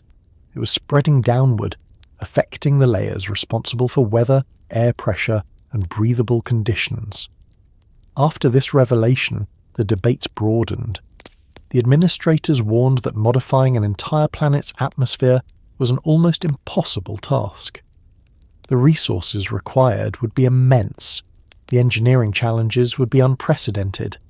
And even if such a project succeeded, it would have to be renewed regularly as long as the orbit continued drifting. The expansionists saw this as validation of their beliefs. They pushed harder for space programs, exploration missions, and resource-gathering ventures beyond Nibiru's surface. They argued that relying solely on internal resources was unsustainable. They proposed expanding mining operations on nearby moons or distant planets. They suggested harnessing materials that could reinforce the atmosphere or generate protective layers. One proposal in particular began to dominate discussions: the idea that certain rare elements, especially gold, could be used to stabilize the atmosphere. This concept wasn't new. Scientists had theorized the possibility for years, but as atmospheric decline accelerated, the idea shifted from speculation to necessity. Gold's resistance to corrosion, reflective properties, and stability under extreme conditions made it vital for several large-scale atmospheric repair systems. But Nibiru lacked the vast quantities required for planetary stabilization. This shortage forced the Council to confront a difficult truth. The fate of their world depended on resources that didn't exist in sufficient quantities on their own planet. Debates grew intense. The administrators asked how mining beyond Nibiru could be organised. The scientists explained that only external resources could supplement their failing atmosphere. The traditionalists expressed concern about cultural dilution or loss of identity if large-scale off-world operations were established. And the expansionists insisted that failing to act quickly would jeopardise long-term survival. Emerging factions within the council deepened the tension. Some believed that Nibiru could still be saved if enough global effort was focused on atmospheric reinforcement. Others doubted that any amount of intervention could stabilise a drifting orbit. Some argued that population reduction or relocation might delay the crisis. Others saw such measures as unacceptable. Everyone spoke from a place of conviction. No one agreed on the scale of the danger or the scale of the response. Over time, the council meetings grew more heated. Members who had once collaborated now clashed. Public speeches from opposing factions spread into cities and communities. News of the debates reached ordinary citizens who began forming opinions of their own. The traditionalists urged calm. They insisted that the planet had endured past fluctuations. They cited ancient texts, old cycles, older myths. They warned that radical actions could disrupt the delicate cultural balance that had held their society together for ages. The administrators focused on order. They worried about food supplies, energy infrastructure, and shelter. They warned that sudden shifts in policy could destabilize the economy. They advocated for gradual adjustments, more efficient energy grids, improved materials, expanded agricultural programs. They wanted solutions that strengthened society without uprooting it. The scientists were unwavering. They believed the crisis left no room for hesitation. They pushed for orbital correction research, atmospheric reinforcement, large-scale chemical stabilization projects, and off-world resource acquisition. They argued that science, not tradition, not caution, would determine their planet's fate. The expansionists pressed even further. They believed the future of their civilization lay beyond Nibiru. The crisis, they argued, was not merely a danger, but a turning point. A chance to become a multi-world species, a chance to explore, settle, and adapt. But their proposals required unprecedented resources, massive engineering projects, and social acceptance that not everyone was ready to give. Amid these disagreements, one underlying truth connected every argument. No one wanted to abandon Nibiru. Even the expansionists hoped their efforts would save the planet. No one wanted to leave behind cities built across millennia, archives filled with their history, sacred places tied to ancestry, landscapes that shaped their identity. Their world wasn't just a home, it was the foundation of everything they had ever been, and that made every debate more painful. Decisions made in these council halls would determine whether their civilization could remain on the world that had raised them, or whether they would need to seek solutions in places they had once viewed only through telescopes or myths. The debates continued through countless meetings. Reports grew thicker, projects grew larger, tensions grew sharper. Every decade brought new data showing the crisis wasn't slowing. Every generation grew up hearing more discussions about orbital drift, atmospheric loss, and resource shortages. The turning point arrived when a new set of atmospheric readings revealed that the thinning had accelerated beyond all projections. For the first time, the Council faced a scenario in which specific regions of Nibiru might become uninhabitable within a few generations. Cities would need relocation, food production would need restructuring, entire industries would need replacement. This revelation forced the Council to act decisively. Several major initiatives were approved. Expansion of atmospheric repair facilities, large-scale construction of protective shelters, development of long-duration spacecraft, exploration missions to nearby bodies, mining operations targeting essential minerals, energy grid reinforcement programs, emergency response systems, relocation pathways for threatened regions. These programs were monumental. They required coordination across the entire planet, but they also created new divisions. Some citizens supported the efforts wholeheartedly. Others feared the rapid changes. Others still felt angry or betrayed, believing their leaders had failed to predict the crisis earlier. Despite these tensions, the council pressed forward. They had no choice. The atmosphere continued thinning, the orbit continued drifting, and the sky became a reminder of both their vulnerability and their determination. During these years, the council halls beneath the red glow cast by Nibiru's star and atmospheric coloration became the centre of every major decision. Leaders worked tirelessly. Scientists delivered report after report. Expansionists developed long-distance missions. Traditionalists preserved cultural continuity. Administrators managed the enormous strain on infrastructure. Debates that once seemed theoretical now shaped survival strategies. And woven through every argument was the growing realization that the crisis might require something greater than repairs, greater than adaptation, greater than even the most ambitious programs. A possibility that had once sounded unthinkable now grew into a question. If Nibiru could not be restored, where would they go? For now, that question lingered quietly. But soon, it would become the dominant theme of their future decisions.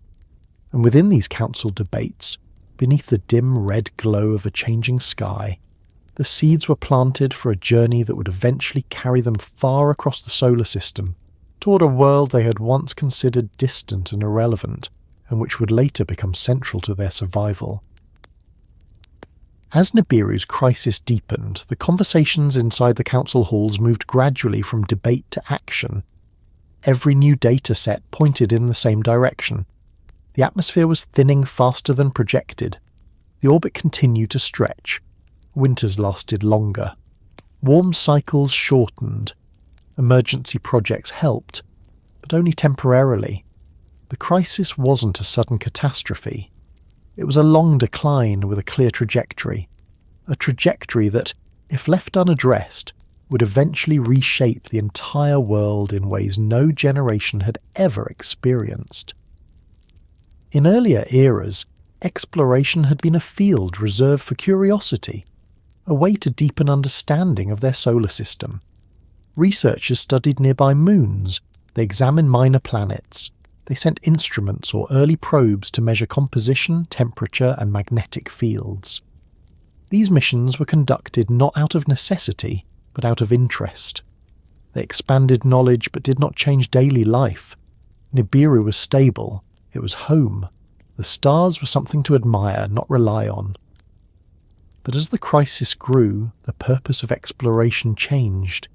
It shifted from curiosity to survival. When leaders realized the planet did not contain enough resources to fully stabilize its atmosphere, especially the reflective elements necessary for upper atmospheric reinforcement, they turned their eyes outward. Not because they wanted to abandon their world, but because staying on it required materials beyond their reach. The search for those materials began with a question their astronomers had asked quietly for centuries. Which worlds in their system held what Nibiru lacked? They reviewed old exploration logs. They analysed mineral data collected in previous ages. They reassessed geological surveys of nearby planets. They examined electromagnetic readings from moons orbiting gas giants. They studied the composition of asteroid belts. Their scientists compiled lists of potential sources and ranked them based on accessibility, distance, composition, and feasibility of large-scale mining operations. One element stood out above all others: gold. Not as currency or ornament, but as a stabilizing tool. In their atmospheric models, gold proved uniquely effective. Its reflective properties could help regulate heat loss. Its ability to remain stable in harsh conditions made it ideal for upper atmosphere layers. Its chemical structure allowed it to bond with certain compounds used in atmospheric reinforcement systems. It was rare, but it held the potential to slow or even partially reverse the decline. Finding enough gold became essential. But Nibiru didn't have enough.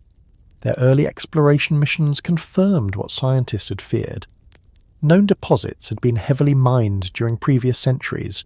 New excavations uncovered only small veins. Geological scans suggested that the planet did not contain vast untouched reserves.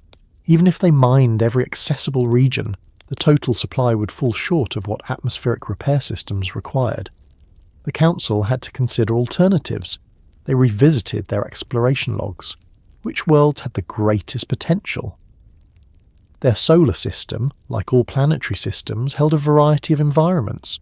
Some rocky bodies contained metals, others were barren, some atmospheres were toxic, others were thin but mineral-rich. None were ideal. Many were impractical. Their nearest moons contained certain elements, but not in the quantities required. Asteroids contained gold, but mining them on a massive scale posed logistical challenges. Transporting materials across long distances demanded enormous energy and time. Still, the search expanded. The scientists identified several promising bodies: a rocky inner world with heavy metal deposits, a group of asteroids with unusually high concentrations of gold, a moon orbiting a gas giant that showed promising mineral signatures. Missions were launched to these targets. Some returned with valuable data. Others confirmed that large-scale extraction would be difficult but not impossible. But even these sources combined could not guarantee enough material. The Council reviewed the findings. They debated options. They argued about timelines, costs, and feasibility. They acknowledged that while these bodies contained gold, they were limited. The system, as they knew it, didn't offer an easy solution. They needed more, much more. This realization forced them to consider something they had never seriously contemplated. Looking beyond the worlds they had explored, looking farther than their closest neighbours, looking to a world they had charted centuries earlier but never studied in depth. A world that appeared blue from a distance, a world rich in water, minerals and atmospheric complexity. A world that orbited closer to the sun, receiving steady warmth and light. A world that their astronomers had long considered interesting but irrelevant to their needs. That world was Earth. They had known it existed for ages. It wasn't hidden. It wasn't mysterious. It was simply distant. Too distant for routine exploration. Its conditions were dramatically different from Nibiru's long cold orbit. Its atmosphere was thick, full of oxygen and nitrogen. Its surface was covered with oceans. Its geological regions showed enormous variety. Its mineral richness had been documented in passing by early probes or telescopic surveys. But none of this had ever mattered when Nibiru was stable. But now it mattered. For scientists studying potential off-world resources, Earth stood out immediately. Geological models based on early observations suggested that Earth might have substantial amounts of gold within its crust. Volcanic activity and tectonic shifts created deposits that could be widespread. Its atmosphere and climate made long-term habitation possible, and most importantly, its distance from the sun gave it a steady environment unaffected by the long cold that plagued Nibiru. For the first time, Earth's stability became relevant, not as a place to visit, not as a curiosity, but as a potential lifeline. This shift in perspective did not happen overnight. It emerged from years of accumulated data and countless debates. But once Earth entered the conversation, it stayed there. It became a reference point in every major discussion. Its mineral potential was too significant to ignore. Its environmental stability contrasted sharply with Nibiru's growing instability. Its position closer to the sun offered advantages that no other candidate could match. The traditionalists initially resisted the idea. They argued that venturing to a distant world would require unprecedented risk. They reminded the Council that their civilization had flourished on Nibiru for countless generations. They feared that looking too far outward would distract from solutions at home. They emphasized cultural identity, continuity, and pride in their world. They asked whether relying on another planet would weaken their civilization's spirit. But the scientists countered that relying solely on Nibiru would risk losing everything. The administrators considered logistics. They questioned whether long-distance missions were feasible. They examined the cost in energy, materials and labour. They worried about resource strain. They asked whether the society could support decades-long journeys across the solar system. They raised concerns about safety, communication delays, and supply requirements. The expansionists, however, saw Earth as a turning point. They argued that exploration was no longer optional. They believed the crisis demanded bold action. They saw Earth not only as a source of materials, but as a world worth studying more deeply. A world potentially suitable for long-term cooperation, or habitation. A world that could support outposts, mining bases, or research stations. A world with air, water, and a temperate environment. A world that might hold answers to problems they couldn't solve alone. Slowly, public perception shifted. Ordinary citizens began hearing about the blue world in council announcements, scientific journals, and academic debates. Artists depicted it in new works. Philosophers discussed what it meant to consider another world as part of their future. Families wondered whether their children or grandchildren might live to see a mission reach that distant place. Curiosity grew, then hope. Not hope of abandoning Nibiru, but hope of supplementing it. Hope that Earth might offer what their world no longer could. Hope that survival did not require giving up their home, but extending their reach. Preparation for long-distance travel began quietly. Engineers studied how to build vessels capable of surviving the journey. Early prototypes were tested on shorter routes. They examined fuel efficiency, structural integrity, radiation shielding, and life support. They improved navigation systems. They built stronger alloys. They redesigned propulsion methods. They prepared for communication challenges caused by distance and orbital positions. They trained pilots, technicians, and crews for unprecedented conditions. At the same time, scientists gathered as much information about Earth as their telescopes and instruments allowed. They analysed atmospheric composition, surface temperature ranges, ocean currents, seasonal patterns, volcanic activity, and magnetic fields. They studied its rotation, its tilt, its moons, and its interactions with the sun. They mapped mineral signatures. They tracked gold concentrations. They identified regions with high geological activity, because such regions often indicated rich mineral deposits. The more they learned, the more promising Earth became, not just for gold, but for stability. A planet with consistent sunlight. A planet where seasons followed predictable cycles. A planet protected by a strong magnetic field. A planet with abundant water, moderate temperatures, and biodiversity. A planet whose atmospheric chemistry could support life forms adapted differently from those on Nibiru. Earth wasn't perfect, but it was viable, and viability meant possibility. As information about Earth grew more detailed, the Council realised the scope of what they were facing. Nibiru's atmosphere wouldn't collapse tomorrow, but its decline would continue. Every cycle would be harder. Every stabilisation effort would become more expensive. Every failed intervention would reduce their options. Earth offered a chance not to abandon their world, but to save it. This realisation unified many factions. The administrators saw the practicality. Mining Earth could provide resources faster than struggling through Nibiru's deepening crisis. Stabilising the atmosphere required urgent action, and Earth held what they needed. They calculated scenarios showing that even modest shipments could dramatically slow atmospheric decline. The scientists saw the data. Earth's mineral composition, climate, and stability confirmed their models. They believed mining operations could provide enough gold to sustain reinforcement systems for centuries. The expansionists saw opportunity. Earth wasn't just a solution. It was a beginning. A place where research stations, mining expeditions, and long-term collaboration could be established. Even many traditionalists who had resisted the idea of reaching outward eventually understood the necessity. Preserving Nibiru mattered more than preserving old boundaries. Protecting their world's identity required ensuring its survival, even if survival meant looking beyond it. Earth became the centre of their long-term strategy. Reaching it would require tremendous effort. Crossing the vast distance would take years, even decades. Establishing mining stations would take even longer. The journey would be dangerous, resource-intensive, and uncertain. No one knew whether the mission would succeed. No one knew whether the resources could be safely returned.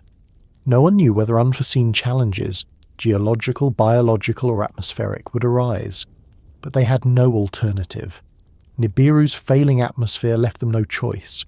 The search for survival had led them to the blue star. Not because it was easy, not because it was ideal, but because among all the worlds in their system, Earth was the one place where hope aligned with possibility. Reaching Earth would become the greatest undertaking their civilization had ever attempted. It would reshape their science, their politics, their beliefs, and eventually their destiny. It would create tensions, alliances, divisions, and innovations. It would define the next chapters of their story. It would bring them into contact with a world filled with resources, mysteries, and life. And it would mark the beginning of everything that would later be remembered, accurately or not, by the people of Earth. The search for survival had revealed a distant blue star. Now they needed to reach it. When the Council finally accepted that survival required looking outward, the idea of travelling across their solar system shifted from a dream into a necessity. Exploration, once reserved for scientists and academics, became a central part of their strategy. But deciding that a journey to another world was necessary didn't make the journey itself any easier. No civilization in their history had attempted something on this scale. They had travelled to nearby moons, scanned other planets from afar and sent probes beyond their orbit, but nothing remotely approached the distance or complexity required to reach Earth. Earth was not a neighbour. It was distant in every sense, physically, environmentally, and technologically. The journey required planning on timescales even they considered long. Nibiru's orbit was immense. At certain phases, the distance between the two planets stretched into staggering numbers. Even under the best conditions, crossing that distance demanded endurance, precision, and engineering capabilities far beyond anything they had built before. Nevertheless, the deterioration of Nibiru's atmosphere forced them to move past hesitation. They had entered an era where staying idle meant shrinking options. With every cold stretch, the planet lost more heat. With every warm cycle, ecosystems struggled to recover. The atmospheric layers continued to thin. Their population didn't collapse, but the pressure increased steadily. This slow decline pushed their civilization toward a collective resolve. They needed to reach Earth. They needed the materials there. They needed solutions that only another world could provide. The first step toward this monumental journey was designing vessels capable of lasting through the deep cold that filled the space between their orbital paths. Their earlier spacecraft were built for short missions. They were sturdy, but they weren't designed for multi-year or multi-decade travel. They couldn't handle extreme temperature swings or long periods without sunlight. They lacked the ability to store enough energy for the entire journey. They were built for observation, not resource extraction. So their engineers began developing entirely new designs. Vessels with reinforced hulls, advanced propulsion systems, protective shielding, and life support mechanisms robust enough to handle extended missions. The construction of these vessels became one of the largest engineering undertakings in their history. Shipyards expanded. New materials were synthesized. Designs changed repeatedly as calculations improved. The first few models were prototypes meant for testing basic systems: propulsion, shielding, structural stability. They were sent on short missions, then longer ones, then missions deep into cold regions near the outer arcs of Nibiru's orbit. The engineers monitored every detail: temperature fluctuations, fuel efficiency, hull response, communication stability, and onboard system performance. Each return informed the next design. Slowly, their reactors evolved. Early engines relied heavily on energy sources that dwindled in deep cold. New engines had to function during long stretches far from the sun's warmth. The vessels needed to operate efficiently whether they were moving through the bright inner system or the cold outskirts of their immense orbit. Engineers tested new fuels, modified reactor chambers, and redesigned core systems to ensure reliability even under extreme conditions. Shielding posed another challenge. Radiation exposure increased dramatically in certain regions of their orbit. Space near the outer boundary of their path was unpredictable. The thinning of Nibiru's own magnetic field made conditions even more dangerous. Ships required strong, resilient shielding that could handle radiation, micrometeorites, and temperature swings stretching from blistering heat to piercing cold. Protective layers were tested repeatedly. New alloys were developed, combining strength with lightweight structure. Engineers experimented with multi-layered hulls that absorbed or deflected radiation. Life support systems needed to be equally advanced. A short mission required basic provisions.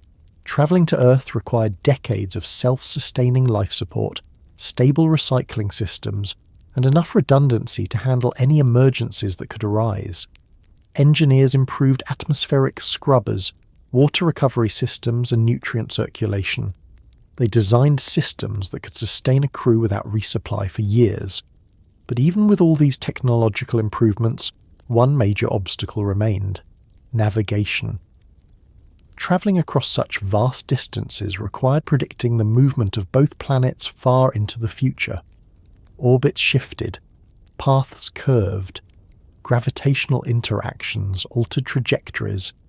Their best astronomers and mathematicians spent countless hours modelling routes and calculating windows of opportunity. These windows were rare. Nibiru's long orbit meant that alignment favourable for launching a spacecraft toward Earth occurred only occasionally. Planning a mission required precision at a scale no previous project had demanded. While engineers built vessels and astronomers calculated trajectories, society adjusted to the implications of this enormous project. The idea of travelling through deep cold for decades was difficult for many to comprehend. Most citizens never witnessed deep space. They had never seen the darkness between worlds, except through monitors or simplified classroom diagrams. The concept of journeying across that emptiness felt unimaginable to people whose lives were shaped by the long cycles of their home planet. Yet slowly the idea became part of everyday conversation. Families wondered whether someone they knew would join the mission. Young people studied disciplines related to space travel, thinking they might serve on future expeditions. Artists depicted the vessels in murals or carvings. Musicians composed works inspired by the journey ahead. Scholars wrote essays about what it meant for a civilization to cross such distances for survival. Despite the growing excitement, fear existed too, quiet but present. Elders who had lived through the clearer years of Nibiru's stability worried about what long-distance exploration would do to their culture. They wondered whether travelling too far from their world would strain their identity. They worried about losing connection to ancestral lands, traditions, and stories tied to Nibiru's cycles. They feared that once they looked outward, they might lose something intangible but deeply important. Others feared the hazard of the journey itself. Long missions meant years in the cold regions where navigation signals weakened. They meant confronting unknown hazards. They meant trusting systems no one had ever used for such durations. They meant leaving behind everything familiar, possibly for decades. Still, the mission moved forward. After many cycles of preparation, the first fully equipped vessel was completed. It underwent test flights around the planet. It travelled to small moons. It crossed the region near the outer boundary of their orbit, where cold and radiation conditions resembled those encountered during the journey. The ship returned with its hull intact and systems functioning, though engineers discovered surprises, unexpected stress points, temperature instabilities, shield weaknesses. These issues were corrected. Then came the second vessel, improved and reinforced. It travelled farther than the first, into deep cold, toward the darkest parts of their orbit, then back again. Its performance was even better. Engineers studied every detail. They adjusted navigation algorithms, improved protective coatings, and modified the internal structural layout. With each new vessel, the risks diminished slightly. Confidence grew. The society began to believe that reaching Earth might be possible. But the journey carried another challenge beyond engineering: time. Nibiru's orbit was immense. Reaching Earth didn't simply require building ships.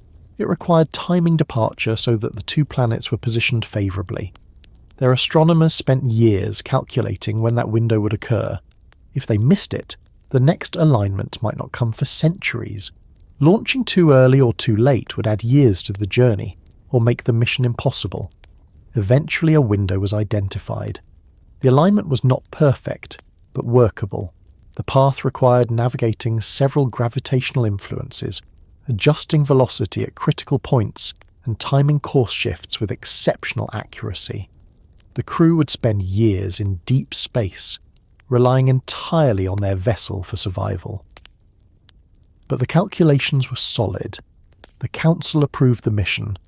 Crew selection became one of the most rigorous processes in their history. Candidates underwent physical testing, psychological evaluation, scientific training, engineering instruction, and survival preparation. They learned how to maintain ship systems, solve complex problems under stress, and work as a cohesive unit for years.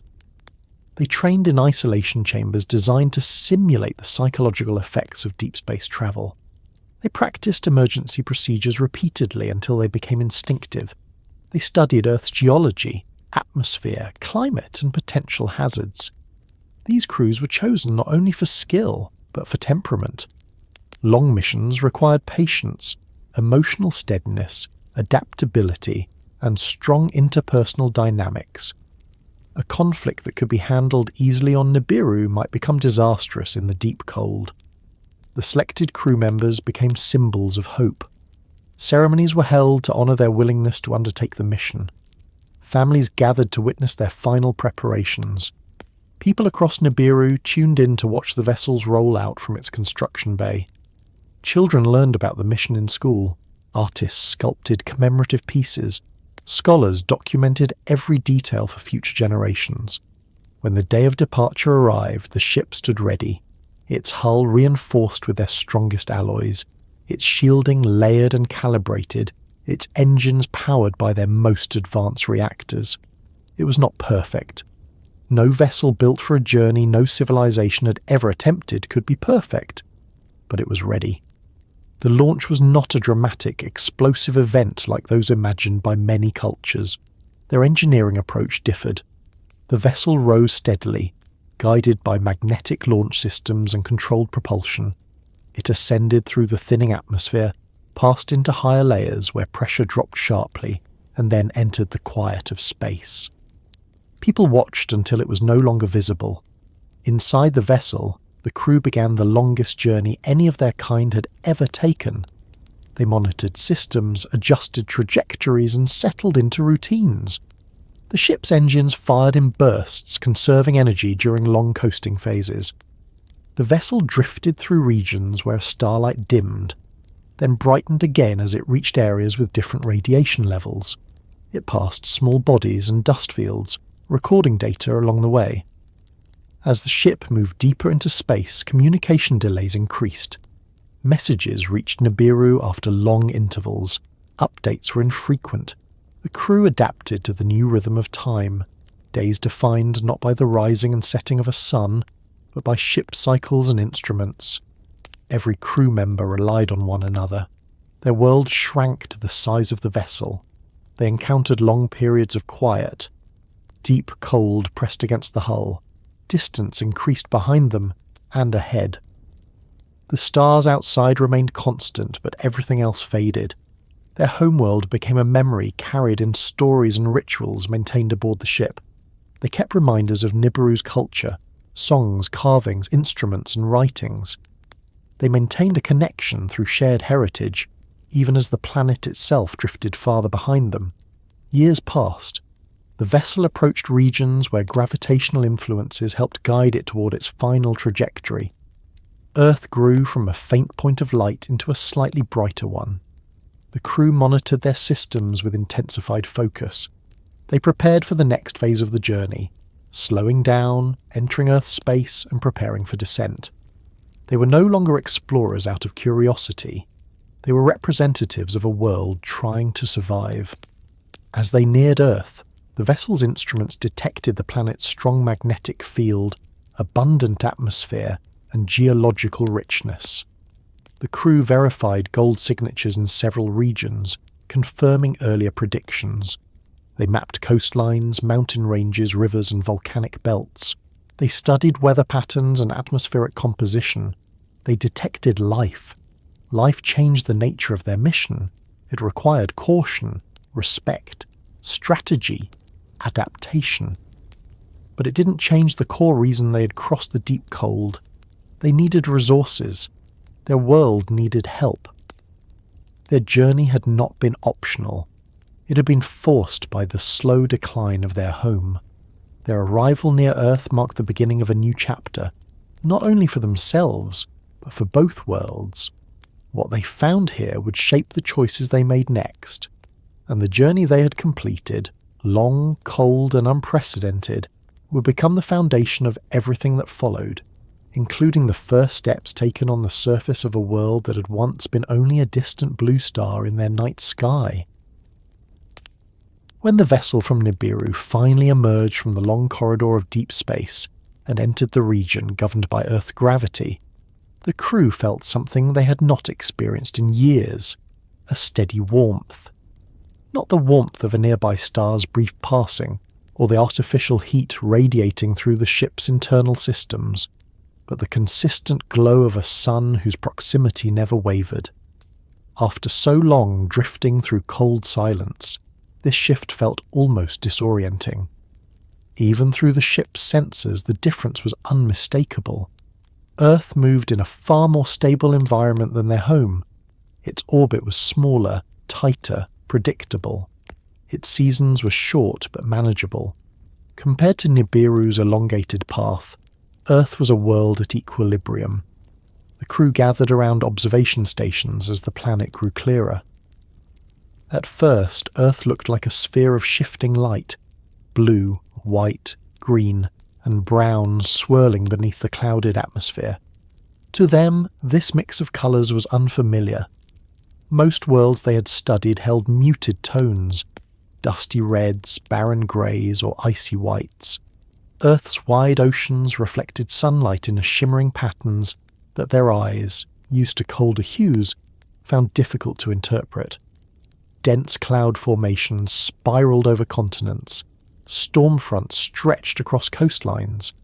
Wind systems moved with remarkable efficiency. And everywhere beneath those layers, life flourished. Life wasn't their goal, but its presence changed everything. If they encountered a barren world rich with minerals, their mission would have followed simple steps: land, extract, depart. But landing on a world with active biological and ecological systems added complexity. They needed to understand it, analyze it, survey it, and determine whether interacting with it would introduce risks to themselves or destabilize the planet. Life meant unknown variables, pathogens, biomes, atmospheric reactions, and behaviors they could not predict from orbital readings alone. Yet even with these risks, Earth's resource potential was irresistible. Their instruments detected mineral signatures across vast regions. Mountain belts showed concentrated deposits of metals. Volcanic zones were rich in elements carried from deep layers of the crust. Rivers cut through regions filled with sediments containing valuable minerals. Erosion patterns revealed geological history written across the surface. In several areas, their scanners confirmed the presence of gold in quantities that surpassed anything available on Nibiru, not just in scattered deposits, but across multiple regions, riverbeds, mountain foothills, ancient crustal scars, and volcanic remnants. In the quiet of the spacecraft, the crew understood immediately. Earth held enough to change the destiny of their world. But they also recognized the responsibility that came with landing on a living planet. They could not disrupt its systems carelessly. They could not contaminate its environment or expose themselves to biological hazards. Every step required careful planning. Even the descent required consideration, not just for their safety, but for the safety of the world beneath them. Their first orbit around Earth was cautious. They circled the planet slowly, adjusting trajectory and calibrating instruments. They studied weather patterns, measured magnetic fields, and tracked seismic activity. They mapped coastlines, mountain ranges, deserts, forests and plains. They observed animal movements, water cycles and atmospheric layers. Each discovery revealed new details about Earth's history and structure. Earth's surface looked young compared to their own planets. It was shaped by active geological processes, volcanoes, earthquakes, drifting land masses and shifting oceans. Nibiru's geology, although dynamic in past ages, had slowed significantly. Earth, however, moved with a kind of restless vigour. Plates collided beneath the surface, heat flowed upward from mantle plumes, mountain ranges formed, eroded and reformed. This youthfulness explained the richness of Earth's minerals. A young world continually reshapes its crust, concentrating elements through pressure, heat and movement. And Earth's atmosphere impressed them even more. It was thick and protective, rich in layers that shielded life from radiation. It held gases that regulated temperature with remarkable precision. While Nibiru's atmosphere was thinning and unstable, Earth's seemed healthy, stable and self-correcting. The crew studied its layers for days. They measured nitrogen, oxygen, carbon dioxide, water vapour and dozens of other trace gases. They mapped circulation patterns and noted the planet's ability to maintain thermal balance. Earth breathed strongly. Yet despite its beauty and stability, Earth also contained dangers. Its biosphere was complex. Microorganisms filled the air, water and soil. Some could be harmless, others could be lethal. The crew had to ensure they could land safely without risking infection or unintentionally harming Earth's ecology. Their protocols for biological safety were strict, built from centuries of understanding that life systems could interact unpredictably. Before making contact with the surface, they released automated probes. These probes descended through the atmosphere, collecting samples and transmitting data. They analysed soil chemistry, air composition, microbial density, electromagnetic fields, radiation patterns, and mineral distribution. They collected microscopic particles, evaluated surface temperatures, and measured gravitational forces. The probes landed in various regions: mountain ranges, coastlines, river valleys, and open plains. Each probe returned data confirming Earth's unique suitability. Gold was present in quantities unmatched anywhere else they had explored. And not just gold. Earth held an abundance of iron, copper, silicon, carbon-based materials, and elements essential for large-scale construction and engineering. Rivers showed patterns of erosion that exposed mineral layers. Volcanic regions contained elements trapped deep within the crust. Tectonic boundaries revealed veins running beneath surface layers. The ship remained in orbit for several cycles, while the crew analysed everything. They identified regions where landing would be safest, areas with low biological density, stable weather, and minimal seismic activity. They avoided dense forests, deep oceans, and regions inhabited by large animal populations. Their goal wasn't to interfere with Earth's life, but to extract resources carefully. After extensive analysis, they selected a region with favourable geology, minimal ecological disruption risk, and promising mineral signatures. A broad area near a large river system, with surrounding hills and accessible terrain, became their first landing site. This region would offer what they needed without exposing them to unnecessary danger. Before descent, the crew prepared thoroughly. Suit integrity was checked repeatedly. Medical systems were calibrated. Environmental shields were tested. Tools were sterilised. They followed every protocol designed to prevent contamination. They had trained for this moment for years. But training could never replicate the complexity of landing on an unknown world filled with life. The descent began quietly. The vessel manoeuvred into a shallow entry path, minimising atmospheric disturbance. Heat shields glowed as the ship passed through the upper layers. Sensors monitored airflow, friction, and temperature. The crew stabilized the vessel as it descended toward the chosen site. They adjusted thrusters to counter crosswinds, watched altitude indicators carefully, and prepared for the moment the landing systems activated. And then, after a journey longer than any civilization had ever taken, the ship lowered itself onto Earth's surface. It touched down with precision. The ground vibrated slightly, then settled. Dust rose in a gentle cloud. The vessel's engines quieted. The crew sat in silence for several moments, absorbing the reality that they had finally reached the world that might save their own. Once the landing was complete, they performed environmental tests. External sensors evaluated temperature, wind patterns, humidity, and chemical concentrations. Instruments confirmed that the atmosphere outside matched the readings taken from orbit. Pathogen scanners identified biological activity but no immediate threats. Radiation levels remained within safe range. Only after these confirmations did the crew prepare to step outside. When they descended the ramp and set foot on Earth, the sensation was profound. The ground felt warm compared to Nibiru's cold soil. The air smelled rich with organic compounds, moisture, and unfamiliar scents carried by the wind. Light fell on the surface in steady, even intensity, so different from the long periods of varying brightness on their homeworld. Sounds filled the air, the rustling of vegetation, the distant calls of animals, the movement of water in the nearby river. These were ordinary sounds for Earth, but to the crew they were extraordinary. Their first task was to establish a base. The vessel itself acted as the initial shelter, but they constructed temporary structures around it, command stations, scanning arrays, material processing units, and protective barriers. Their technology allowed them to build quickly, using modular components that unfolded from the ship's cargo compartments. Within days, the site transformed into a stable outpost capable of supporting extended missions. Once the base was secure, they began deeper exploration of the surrounding region. They collected soil and rock samples manually. They studied mineral distribution patterns. They followed the river upstream to examine geological formations.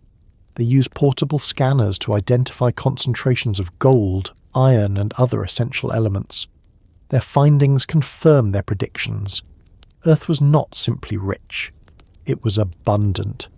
Minerals that had become scarce on Nibiru existed here in quantities they had only seen in ancient planetary models. The hills surrounding their landing site held layers of exposed rock formed through volcanic activity. These layers contained veins of gold mingled with quartz and other minerals. The river carried sediment dense with heavy particles that settled in bends and shallow areas. The ground beneath forests and grasslands held deposits accessible through careful excavation. And these discoveries extended far beyond the immediate region. Probes scattered across the planet sent back data from distant continents and islands. Some regions held tremendous mineral wealth beneath mountainous terrain. Others showed rich deposits beneath plains carved by ancient glaciers. Some coastlines revealed concentrations brought by shifting tectonic plates. The variety was staggering. Earth's geological youth gave it an ever-renewing supply of minerals, many of which were precisely what Nibiru needed. Yet amidst this abundance, the crew moved with caution. They avoided altering the environment more than necessary. They avoided interacting with Earth's life forms. They sterilized tools between uses. They maintained protocols to ensure no biological contamination occurred. They studied local microorganisms, plants, and animals to understand their properties. They recognized the importance of Earth's ecology. They respected that Earth supported life independently, without their interference. But even as they explored with caution, the reality became inescapable. Earth held the materials that could stabilize Nibiru's atmosphere. The crew began sending detailed reports back to their home world. The delay in transmission meant updates took long periods to arrive, but even with that delay the message was clear. Earth was viable. Earth was rich. Earth could provide the resources necessary to slow or reverse atmospheric decline. Responses from Nibiru when they arrived showed hope unlike anything the crew had seen before leaving. Leaders praised their success. Scientists requested more data. Engineers asked for details about mineral purity. Administrators began planning long-term strategies for resource transport. Even traditionalists expressed relief that the crisis might have a solution. Earth's arrival in their lives did not solve everything. Their work had only begun. Extracting resources responsibly required time, infrastructure, and coordination. They needed to establish mining operations that wouldn't destabilize Earth's environment. They needed to build processing facilities. They needed to store materials safely. They needed to plan for transport back to Nibiru, timed with favourable orbital alignments, and they needed to continue monitoring Earth's biology to ensure safety. But their landing was the turning point. For the first time in generations, their civilization had hope, grounded in practical evidence rather than speculation. The crisis on Nibiru had felt overwhelming, unstoppable. Now there was a path forward. Not an easy one, not a quick one, but a real one. Their arrival on Earth marked the moment when the destiny of two worlds intertwined. Nibiru needed Earth's resources. Earth had what Nibiru lacked, and the journey that had once seemed impossible had proven achievable. Now the question was not whether they could extract what they needed. The question was how far the connection between these worlds would grow, how long they could remain here without disrupting Earth's natural systems, and whether Nibiru's crisis would demand more from Earth than either world could predict. Their first steps on this young blue planet were small, careful, and scientifically precise. But they were also the beginning of a long and complicated relationship between a failing world and a thriving one. A relationship that would change both of them. When the first expeditions from Nibiru established their presence on Earth, they believed the mission would be temporary. Their goal was purely practical: extract the needed materials, stabilize the atmosphere at home, return with what could save their world. Nothing more. But once they began working with Earth's resources, they discovered something they had not anticipated. Extraction was far slower than their projections. Transporting what they gathered required enormous effort. And even with repeated shipments, Nibiru's deterioration outpaced the rate at which repairs could be made. This realization forced them to rethink their entire approach. They began to understand that saving Nibiru was not a mission that could be completed in a single expedition, or even a single generation. It would require sustained presence, long-term planning, a network of operations that could run continuously across centuries. Their first landing had proven that reaching Earth was possible, but sustaining operations here, while managing crises at home, required something far more ambitious than a simple mining mission. So began what later generations, both on Nibiru and Earth, would refer to as the Long Experiment, a sustained effort to rebuild a dying planet through a combination of extraction, engineering, adaptation, and memory. Memory, because every generation needed to understand what they were doing and why. Clay, because the materials of Earth would become tools for both repair and creation. Work, because rebuilding a world meant tasks that stretched across millennia. For the crews on Earth, the first step in this long experiment was simple observation. They studied the land for years, learning the patterns of erosion, tectonics, and mineral distribution. They learned which regions held gold in dense concentrations, and which held only trace amounts. They tested extraction methods that minimized environmental disruption. They recorded everything: location, quantity, quality, depth, risk, biological interaction, and long-term viability. Their data formed archives, not just logs. Every crew member understood that these archives would be essential. Future missions needed to know where resources lay. They needed to understand local conditions. They needed to adapt methods over time, and they needed to avoid repeating mistakes. The records became a form of continuity that persisted even as crews rotated and decades passed. Meanwhile, back on Nibiru, atmospheric stabilization efforts continued, but slowly. Engineers developed systems that could suspend gold particles in upper layers, reflect radiation, and retain heat. These systems helped, but they demanded constant replenishment. They were not self-sustaining. They consumed resources at a rate far greater than the planet could supply naturally. The more Nibiru drifted, the harder these systems had to work, and the harder they worked, the more resources they consumed. Earth's role in these efforts became essential. The materials extracted here were not only used directly in atmospheric systems, but also in experimental technologies designed to slow orbital drift or mitigate its effects. Some experiments were promising, others failed, but they persisted because failure was not an option.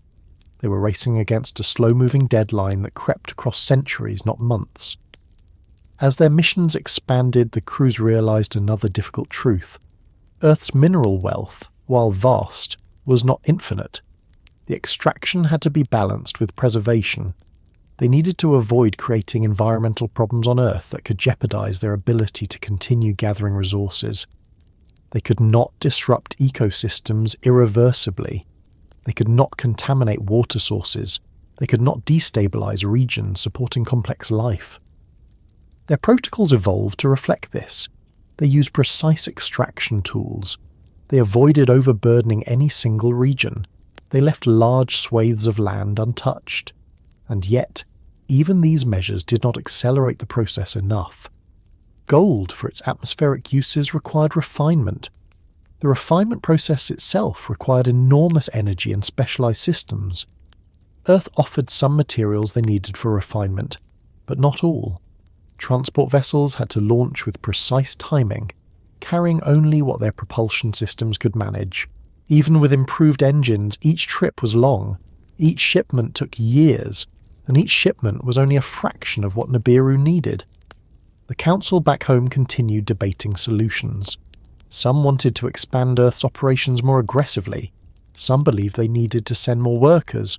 Others argued for engineering a way to produce stabilizing materials without relying solely on Earth's deposits. Others still believed the long-term solution lay somewhere between resource extraction and direct intervention in Nibiru's orbital dynamics. Their debates shaped the missions on Earth. More vessels were constructed. Some were designed for cargo, others for research, others for engineering. More crews arrived over the decades, each trained in specific tasks: mining, atmospheric science, biology, engineering, geology, and long-term planning. These crews established additional outposts across Earth, always with caution and respect for local conditions. They studied Earth's clay-rich regions in particular. Clay, abundant and versatile, offered insights into Earth's history. It preserved organic traces, mineral signatures, and environmental patterns. It revealed where gold might have settled through erosion. It recorded past volcanic eruptions that brought elements closer to the surface. It taught them how Earth changed over time, and how its geological youth differed from Nibiru's aging crust. Clay became both a resource and a record. It helped them track the movement of minerals across landscapes. It helped them design mining strategies that didn't disrupt ecosystems. It helped them understand how Earth's natural processes distributed the very elements they needed.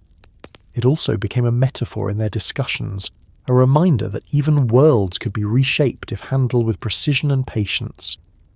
Memory became the other anchor of their work. Not just the memory stored in devices or data logs, but cultural memory. The story of why they were here, the reason behind every extraction, the purpose of every experiment. Their society needed to remember the motive behind these efforts. They needed to maintain continuity across generations. Without memory, the crisis on Nibiru could lose context. Future leaders might question why so much effort was spent so far away. They might deprioritize missions essential for survival. So the first crews created records not only for scientific reasons, but for cultural continuity. They described the crisis with detail. They documented their journey. They wrote about Earth's richness and its risks. They recorded the decisions made by the councils. They detailed the atmospheric loss with clarity. They preserved the intent behind the mission. These records were passed down, copied, stored in archives, and integrated into the education of future generations. Memory ensured unity of purpose. Meanwhile, those working on Earth continued their experiments. They explored potential ways to accelerate extraction. They tested new refining techniques. They experimented with combining Earth's minerals with compounds brought from Nibiru. They studied whether new materials could stabilize atmosphere more efficiently than gold-based systems. Some experiments showed promise but required more data. Others produced unpredictable reactions. A few discoveries were surprising. Certain Earth minerals interacted differently with Nibiruan chemical processes, forming compounds unknown on their homeworld. Some of these discoveries led to new fields of study: cross-planetary chemistry, adaptive metallurgy, combined atmospheric analysis. These disciplines emerged slowly as crews confronted challenges unique to working between two worlds. They learned that Earth's elements held properties shaped by its tectonic activity, its magnetic field, and its biological environment. These properties opened new possibilities for stabilizing Nibiru's atmosphere. But every discovery came with the same underlying truth. The long experiment was not about a single solution. It was about sustaining a slow, deliberate effort over generations. It required resilience, flexibility, and ongoing cooperation between those on Earth and those on Nibiru. As the missions expanded, interactions with Earth's environment increased.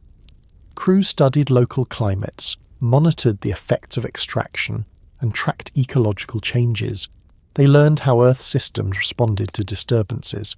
They adjusted methods accordingly. They developed extraction tools that minimized habitat disruption. They tested containment protocols. They ensured their presence did not alter biological patterns.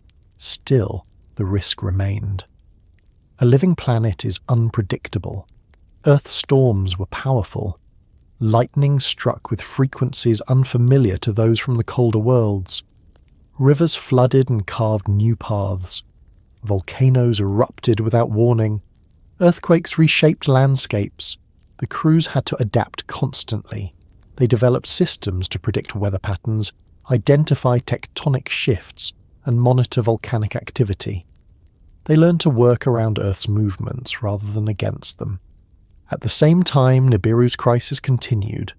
The shipments slowed atmospheric decline but didn't reverse it. Stabilization systems became increasingly complex. Entire sectors of their society focused on atmospheric engineering. Some regions of Nibiru adapted better than others.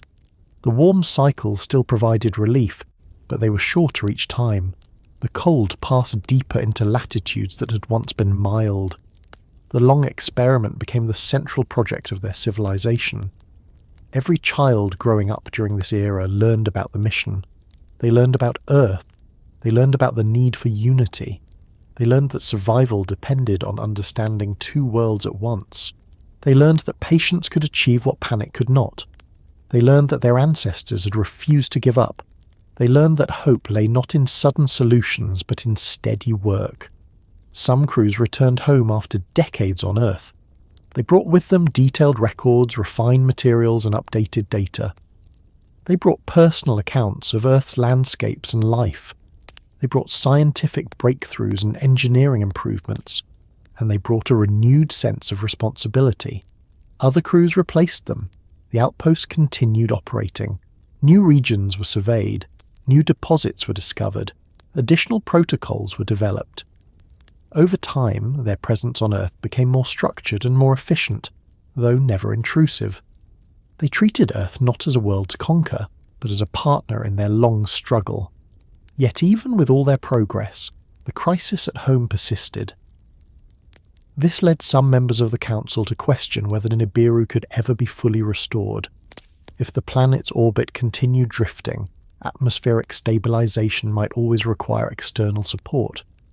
Perhaps the long experiment would never end. Perhaps survival would always depend on Earth's mineral wealth. Others resisted this idea. They believed that with enough extraction, enough engineering, and enough innovation, Nibiru could be saved entirely. They argued that abandonment was unthinkable. They insisted that their world held cultural, historical, and emotional meaning that no other planet could replace.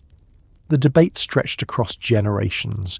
It shaped technological development, education systems, and political alliances. Some leaders encouraged expanding Earth operations. Others urged caution. Some communities on Nibiru saw Earth as hope. Others saw it as a symbol of decline.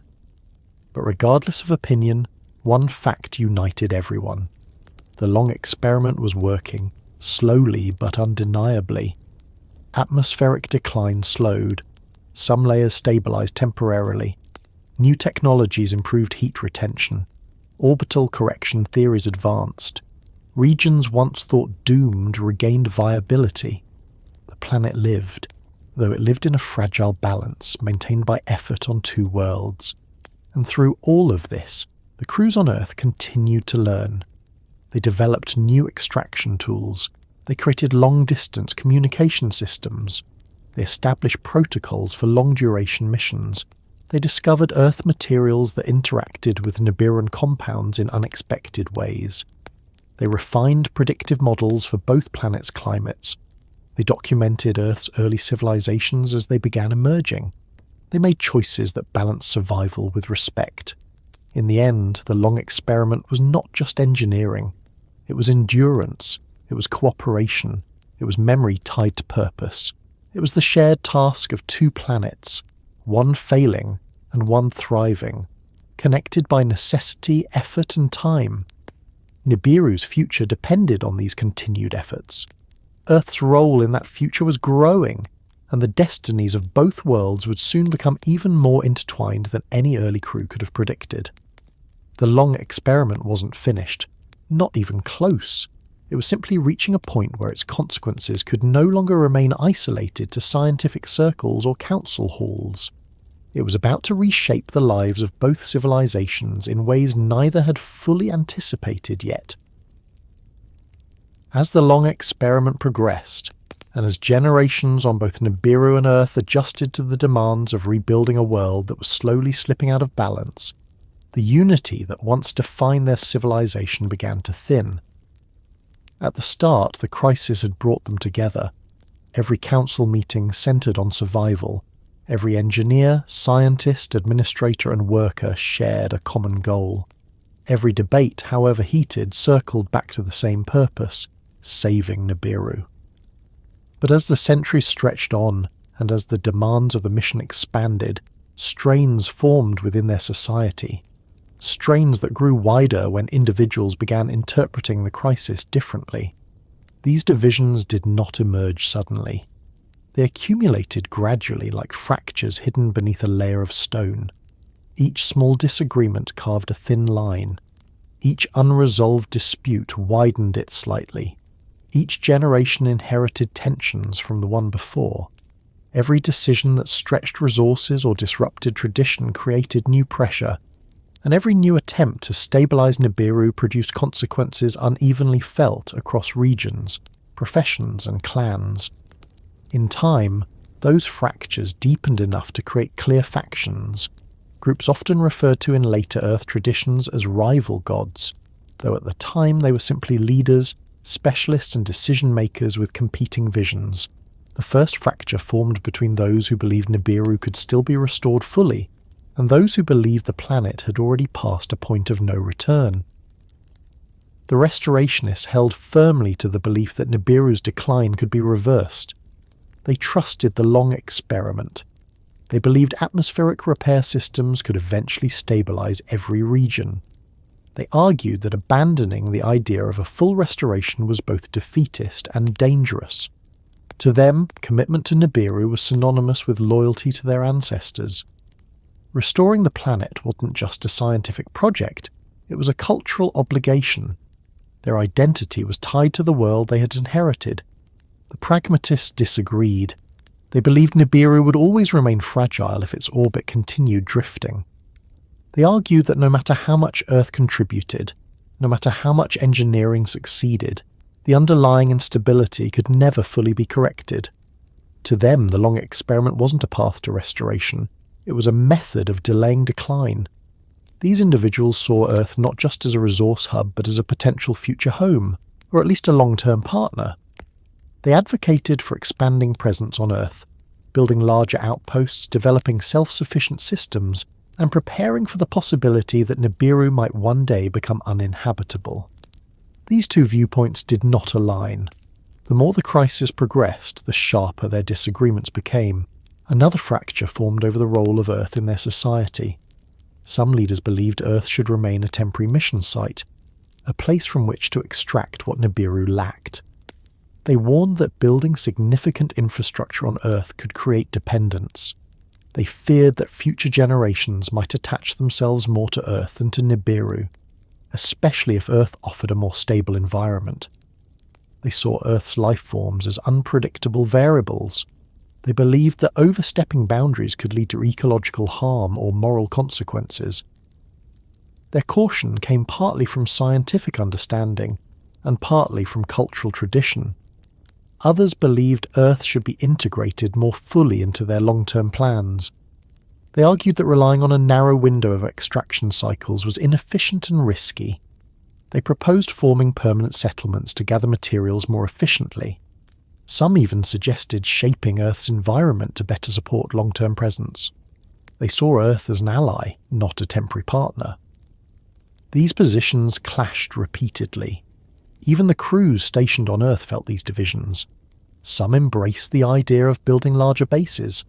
Others insisted on minimal interference. Every decision about where to build, how much to extract, and how long to stay required negotiation across factions. A third fracture emerged within the core leadership structure of Nibiru's society, between the scientific councils and the leadership lineages that had traditionally guided political decisions. The scientists believed decisions must follow evidence. They presented charts, models, and projections showing how Nibiru's orbit continued to stretch. They warned that atmospheric decline demanded aggressive engineering efforts. They pushed for more investment in Earth operations. They argued that Nibiru could not survive without radical, sustained intervention.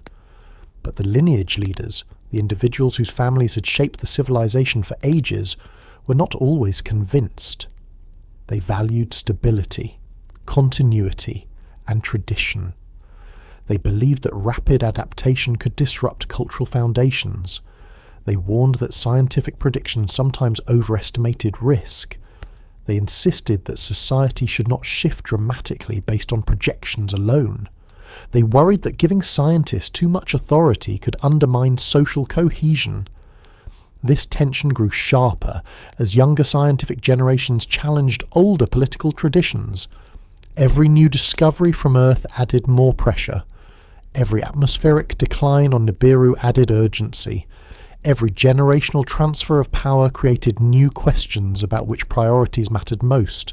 These three fractures, restoration versus adaptation, Earth as a temporary mission versus Earth as a future foothold, and science-driven policy versus tradition-driven leadership, merged into a larger conflict that shaped the next phase of their history. The cracks deepened when different leaders began aligning publicly with different factions. Some leaders became symbols of restorationism, passionately arguing that abandoning hope was unacceptable. Others became symbols of pragmatism, insisting that preparing alternatives was the only logical path. Others still advocated for strict adherence to scientific models, regardless of tradition. And there were those who believed tradition must remain the foundation of every decision. Once these symbolic roles formed, debates became personal. Accusations emerged, not violent ones, not yet, but sharp enough to create lasting resentment. Some leaders suggested that pragmatists were abandoning their home.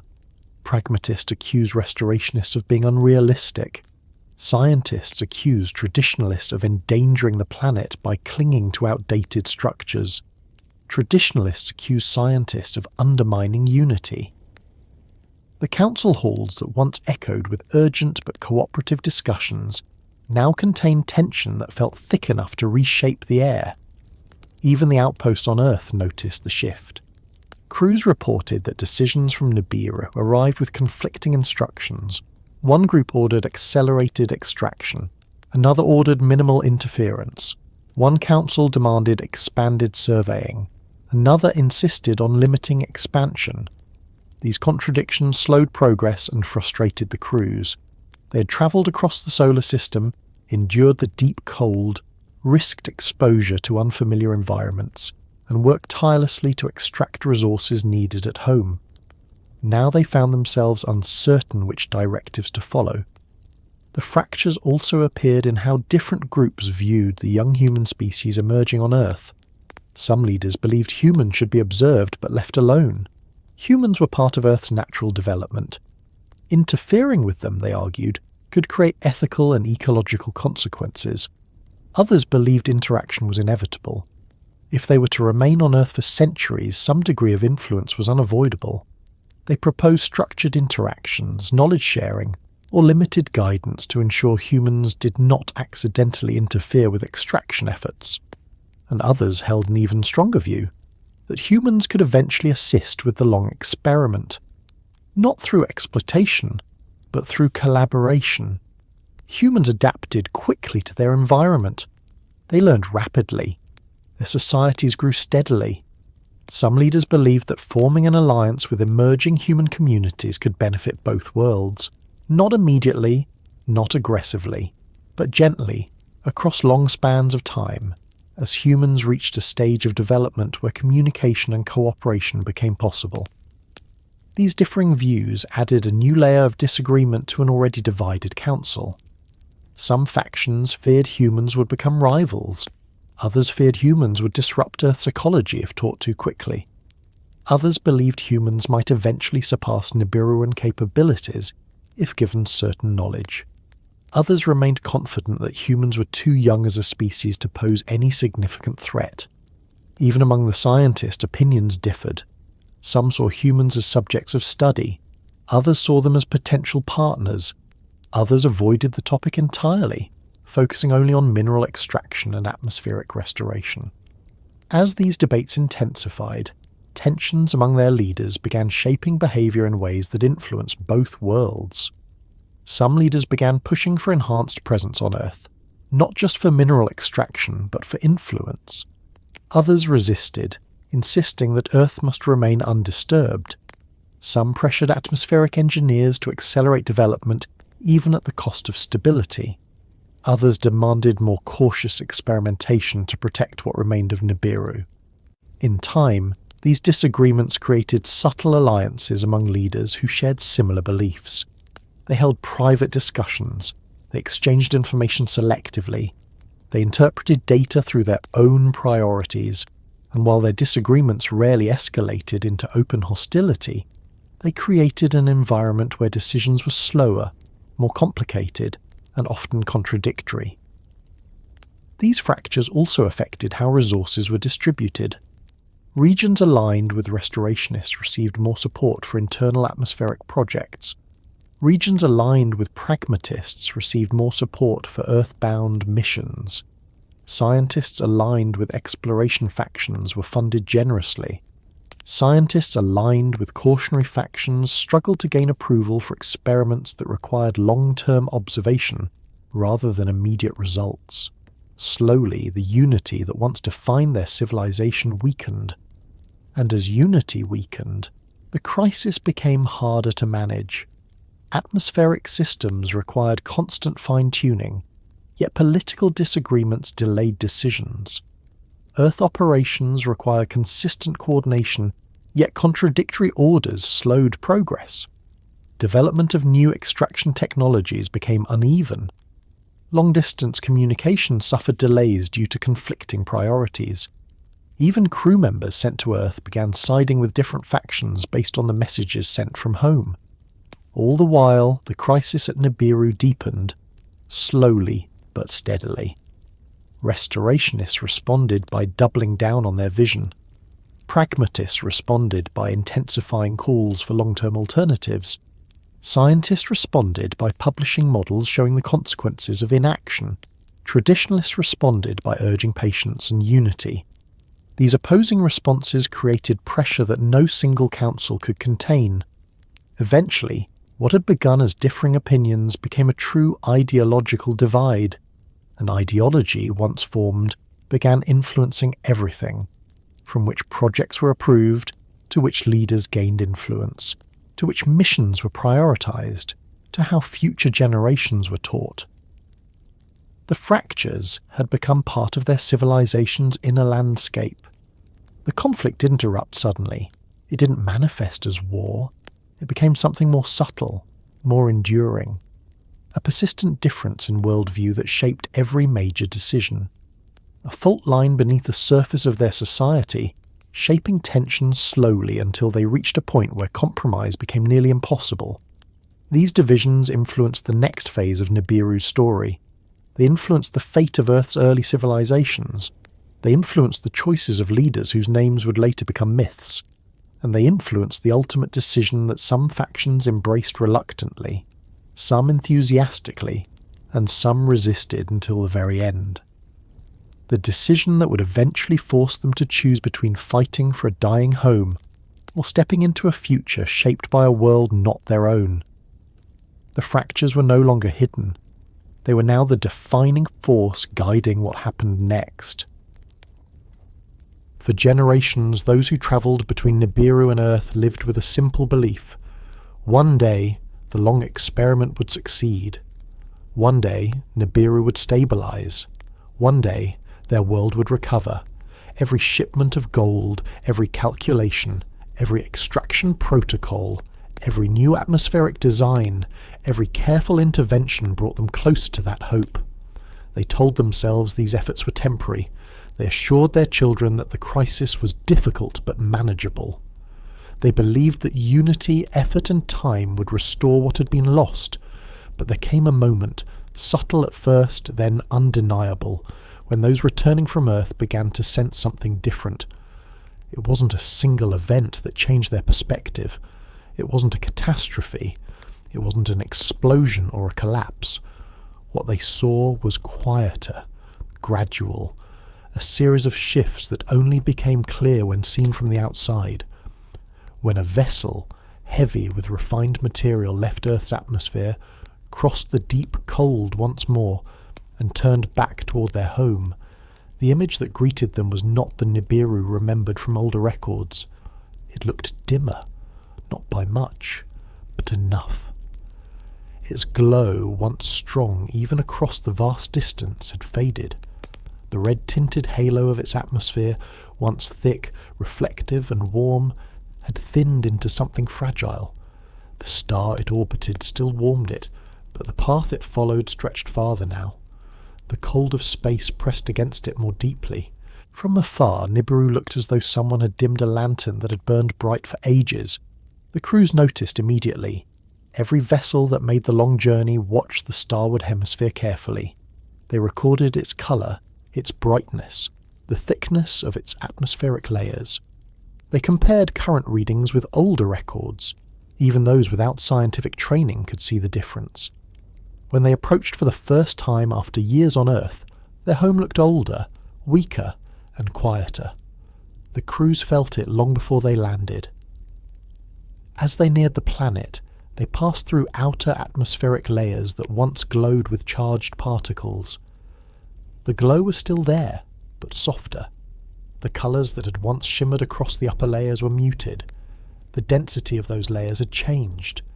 Their instruments showed lower pressure, decreased ionization, and weakened magnetic shielding. Nibiru greeted them like a familiar voice grown faint. When the vessel descended, the atmosphere responded differently than in previous generations. Winds shifted unpredictably. Turbulence patterns changed. Radiative heat exchanges felt uneven. The crew monitored every fluctuation, noting how conditions differed from the recorded norms. They passed through clouds that formed later in the warm cycle than they should have. They crossed regions that historically maintained stable temperatures but now swung between extremes. Landing became a reminder not of homecoming, but of what had been lost. The cities, still functioning, still lit with energy, still organised with precision, stood beneath a sky that looked slightly washed out. Not empty, not dead, but thinner. The sunlight fell at a sharper angle than it had centuries earlier. Long shadows stretched across regions that once basked comfortably in equilibrium. The cold reached farther into the warm cycle than anyone had predicted generations ago. People lived normal lives, but not untouched lives. They moved through protected corridors linking buildings. They wore fabrics designed to insulate more efficiently than before. They worked under atmospheric filters that balanced temperature and air density. Children still played, but often inside regulated spaces. Agriculture still thrived, but only with advanced environmental controls that replaced what the atmosphere could no longer provide naturally. Nibiru had not collapsed, but Nibiru had changed. To those returning after years on Earth, the difference was impossible to ignore. Some had grown up hearing stories about a planet that glowed warmly across cycles, whose oceans held stable temperatures, whose winds carried predictable seasonal rhythms. They expected challenges, but not this quiet, steady decline that wrapped itself around everything. When they walked through the great cities, they noticed details most residents no longer saw. People adapt slowly to gradual loss, but travellers, exposed to fresh perspective, felt the contrast intensely. They felt the chill in regions that once held steady warmth. They saw the expansion of infrastructure designed to protect populations from atmospheric thinning. They witnessed how entire sectors operated more like life support systems than open environments. In council halls, leaders greeted returning crews with pride, relief and urgency. They wanted data. They wanted mineral analysis. They wanted refined gold, atmospheric compounds, and chemical reports.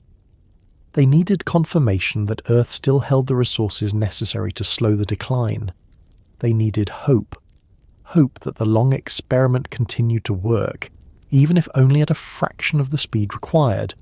The crews delivered all of this, but they also carried something the councils did not expect. Perspective. Earth made them realize something they could not see clearly while living inside Nibiru's daily rhythms. Earth showed them a world where atmosphere was generous, where warmth was stable, where seasons ran on predictable cycles, where the sky held layers full of life, where rivers flowed without chemical filters, where rain oxygenated soil naturally, where wind patterns balanced ecosystems without intervention. Earth was young, strong, and resilient. Nibiru was none of those things anymore. The returning crews tried to communicate this, but many leaders were not ready to hear it. The restorationists insisted that Nibiru only required more resources, more time, more unity, more commitment. They kept faith in the long experiment. They argued that the crisis could still be reversed. They feared that recognizing the planet's weakness would weaken society's spirit. They believed perspective was important, but loyalty was more important. The pragmatists understood the message immediately. Earth had shown the crews something they could not unsee. The difference between a stable world and a strained one. The difference between geological youth and aging crust. The difference between atmospheric strength and atmospheric fragility. They treated the crew's observations as proof that their civilization needed to prepare for long-term adaptation, not only on Nibiru, but wherever survival was possible. This disagreement sharpened, widening the fractures that had already formed among the leadership. But the most significant shift occurred not in the councils, but in the minds of the returning crews, the individuals who had seen both worlds with their own eyes. They walked through their home with a dual awareness, a love for Nibiru that never faded, and a clarity that frightened them. Everywhere they looked, the subtle signs of decline appeared, in the red-tinted haze that once glowed brighter, in the oceanic regions protected by layers of atmospheric insulation, in the agricultural zones that now required shielded domes, in the temperature fluctuations recorded in engineering logs, in the strain of infrastructure pushed far beyond its original purpose. Some of them visited the regions of their childhood, hoping memory would soften what they saw, but memory could not change reality. The coastline they remembered had eroded more than expected. The wetlands that once stretched across entire regions now faded seasonally. Lakes fluctuated in volume depending on atmospheric density. Forests adapted by growing shorter, broader and hardier. Everything was still alive, but everything had shifted. On their first night back, many stood outside in the dimming glow of Nibiru's sky. They looked upward through thinning layers that once shimmered with colour. They watched stars shine through the atmosphere with a clarity that only came when reflective particles grew too sparse. They understood the meaning behind that clarity. The sky was beautiful, but beautiful the way something delicate becomes when it thins to transparency. They saw a world trying to breathe through lungs that weakened a little each century. The second look came days or weeks after arrival, when the councils invited them to review new data collected during their absence. They saw charts showing projected atmospheric decline not halting, only slowing. They saw orbital drift models extending further beyond older predictions. They saw climate records showing increased irregularity. They saw energy expenditure curves rising as more effort went into maintaining stability artificially. And for the first time, they saw the long experiment for what it had become. Not a path to full restoration, but a method of delaying the inevitable. This realization did not make them disloyal. It made them clear-eyed. It made them conscious of the limits of even the most advanced civilization. It made them understand that love for a world did not change the physics governing its orbit and atmosphere. And it made them further question whether returning ships would one day find their world too far gone for any intervention to matter.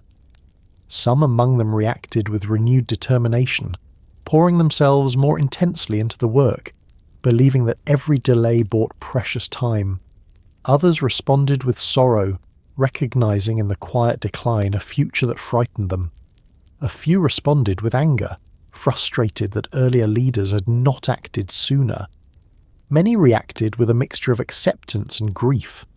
For the first time in their history, a generation grew up knowing what it felt like to return to a home they feared might someday be lost. They carried that weight into every conversation, every engineering plan, and every earthbound mission that followed. But the most difficult moment, the moment that shaped their civilization's next decisions, came during the last glimpse they saw before leaving again. When the vessels finished loading refined material for the return journey to Earth, they lifted off through the thinning sky. The ship rose above the planet's surface, past land and water and protective domes. It ascended through the trembling atmospheric layers. It passed into the cold upper regions where pressure dropped sharply. Then, as engines stabilized and the vessel entered the quiet of orbit, the crew saw Nibiru not as residents saw it, not as internal logs recorded it, not as political debates framed it, but as travelers see a world from above, and what they saw stayed with them forever. They saw a planet alive but weary, a planet wrapped in veils stretched thin, a planet drifting slowly away from its star, a planet dimmed by distance and thinned by time, a planet beautiful in its persistence, haunting in its fragility.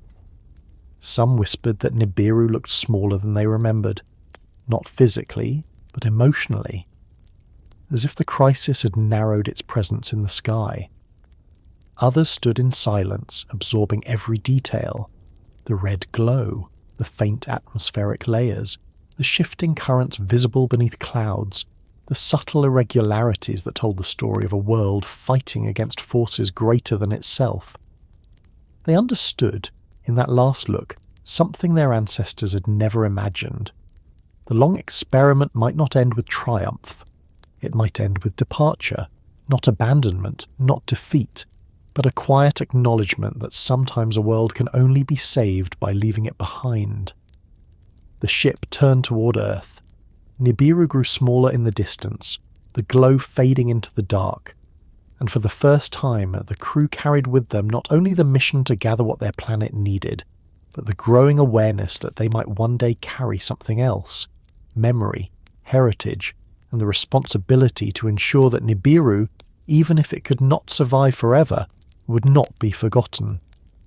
Their last look was not truly the last, but it was the first look that made them understand what was coming, and that understanding would shape every choice that followed. When the fractures among the Anunnaki deepened, and when their last look at Nibiru showed a world not dying suddenly but fading slowly, something shifted inside their civilization. A quiet realization settled across both planets, a recognition that the long experiment might never restore Nibiru to what it once had been. The work would continue, of course. They would honour the effort, maintain the atmospheric stabilizers, and refine gold-based compounds as long as their world could still hold on to itself. But beneath every calculation, every shipment, every mission plan, and every council debate was a silent understanding that the era of certainty had ended. What came next was not abandonment in a dramatic sense. No single day marked their departure. No announcement declared that their home was lost. Worlds do not end with sudden gestures. They dim through years of small changes, years of subtle adjustments, years of effort that slowly shift direction. And over time, the Anunnaki began moving more of their lives, their work, and their identity outward, toward the world that had resources, warmth, and geological vigour. Earth became not just a mission site, it became a second centre of gravity. And as this shift occurred, the shape of their presence began touching the early human world in ways that would become stories generations later, stories filled with memory, distortion, reverence, and fear. Stories that preserved fragments of a civilization facing something humans had never known. The slow abandonment of a home they loved. By the time the Anunnaki established permanent outposts on Earth, human societies were emerging across valleys, grasslands, riverbanks, and coastal regions.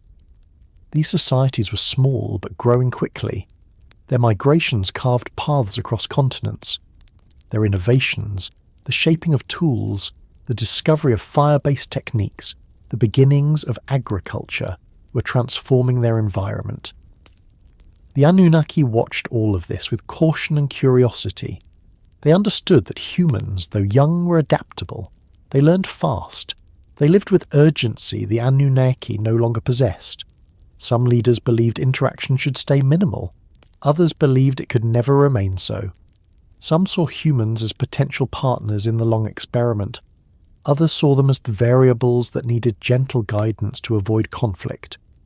And some, those who carried the grief of leaving Nibiru most intensely, began seeing humans differently still. Humans reminded them of themselves, not in appearance or biology, but in the way early civilizations look when they are still hopeful, still expanding, still unaware of how fragile worlds become over time. Humans lived beneath a generous sky. They breathed an atmosphere rich enough to support entire ecosystems. They farmed in soil renewed through cycles of rain and sunlight. They lived close to nature's rhythms, not above them. For those Anunnaki who had seen Nibiru thinning and dimming, the contrast was powerful. The grief of losing a home rarely stays contained. It travels through memory, through stories, through the instinct to preserve something before it disappears. And because the Anunnaki were now spread across two worlds, the grief travelled culturally. It became part of why they studied Earth closely. It influenced how they spoke among themselves. It shaped their decisions on what to record, what to teach, what to protect, and what to leave behind. As their presence on Earth grew more constant, these emotional undercurrents began weaving themselves into the earliest human myths, not deliberately, not through structured instruction, but through proximity, observation, and the ways in which memory travels quietly between civilizations that do not yet understand each other. The humans who lived near Anunnaki outposts saw lights in the night sky that stayed motionless. They saw fires that burned with colours they didn't recognize. They saw structures rise with precision. They saw beings who seemed ageless, moving with calm efficiency, often working with materials unknown to them. Most of these interactions happened from a distance. The Anunnaki did not integrate into human societies. They maintained strict boundaries, but humans watching them from afar had no context for what they were seeing. They filled the gaps with stories that drifted outward through generations, stories retold by firesides, stories carved in early symbols, recorded later on clay, woven into chants, preserved in rituals. Many early humans interpreted the Anunnaki's work as divine activity. They saw beings who seemed to command the land, the sky, and the stones themselves. They saw structures appear where none had stood before. They saw tools that shaped rock faster than human technology. They witnessed movement along the rivers that didn't match the patterns of any known tribe. They lived in awe, confusion, and uncertainty. And when they noticed that these powerful beings often looked toward the sky, not randomly, but with a kind of longing, humans assigned meaning to that too. To them, the skyward gazing meant something significant, something emotional, something tied to memory. They saw how the Anunnaki treated the heavens not as a blank dome, but as a place of origin. They saw how those beings watched the red-tinged region of the sky when Nibiru appeared faintly in certain cycles. Humans did not know the planet's name. They did not know its history or its crisis. But they saw the reverence and the something more, a mixture of longing and calculation. Humans replicated this behavior in symbolic ways. They built mounds that aligned with celestial events. They developed rituals timed with astronomical cycles. They watched the stars with discipline, not because they understood Nibiru, but because they had learned from beings who treated the heavens as memory. These behaviors became central to early mythologies. Humans who lived near Anunnaki presence, even indirectly, passed down stories of visitors from the sky whose home was fading. They did not perceive the details accurately. No human storyteller knew about orbital drift, atmospheric thinning, or resource scarcity.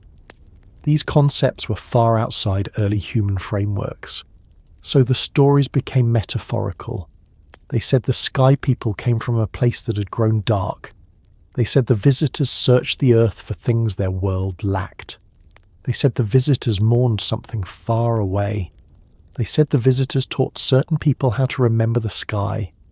They said the visitors carried the weight of a tragedy humans could not see. Over time, these stories adapted to human languages, environments, and fears. Some became tales of gods who fell from the heavens. Some became stories of ancestors who came from distant realms. Some became memories of a great disaster that the sky people escaped. Some became myths of a world that broke apart.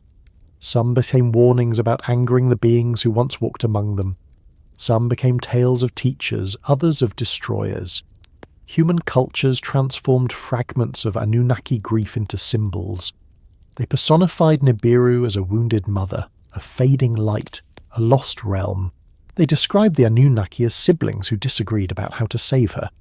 They imagined wars fought among sky beings. They imagined betrayals. They imagined sacrifices.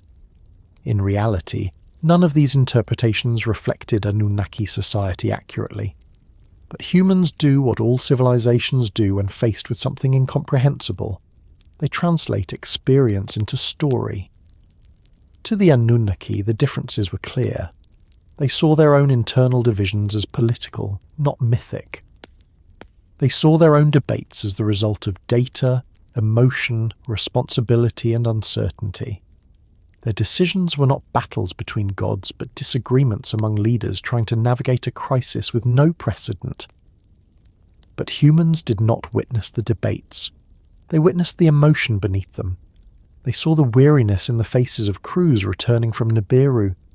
They saw how these beings spoke of their home with sadness. They saw how they built structures that looked temporary even when constructed with care.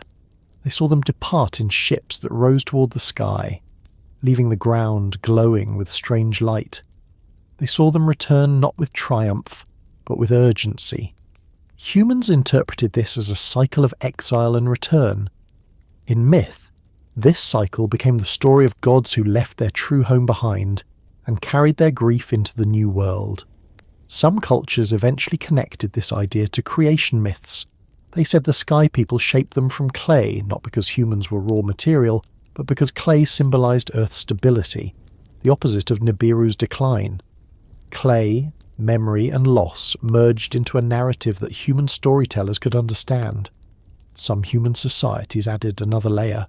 They said the Sky People brought their conflict with them. They said rival gods argued over who should rule Earth.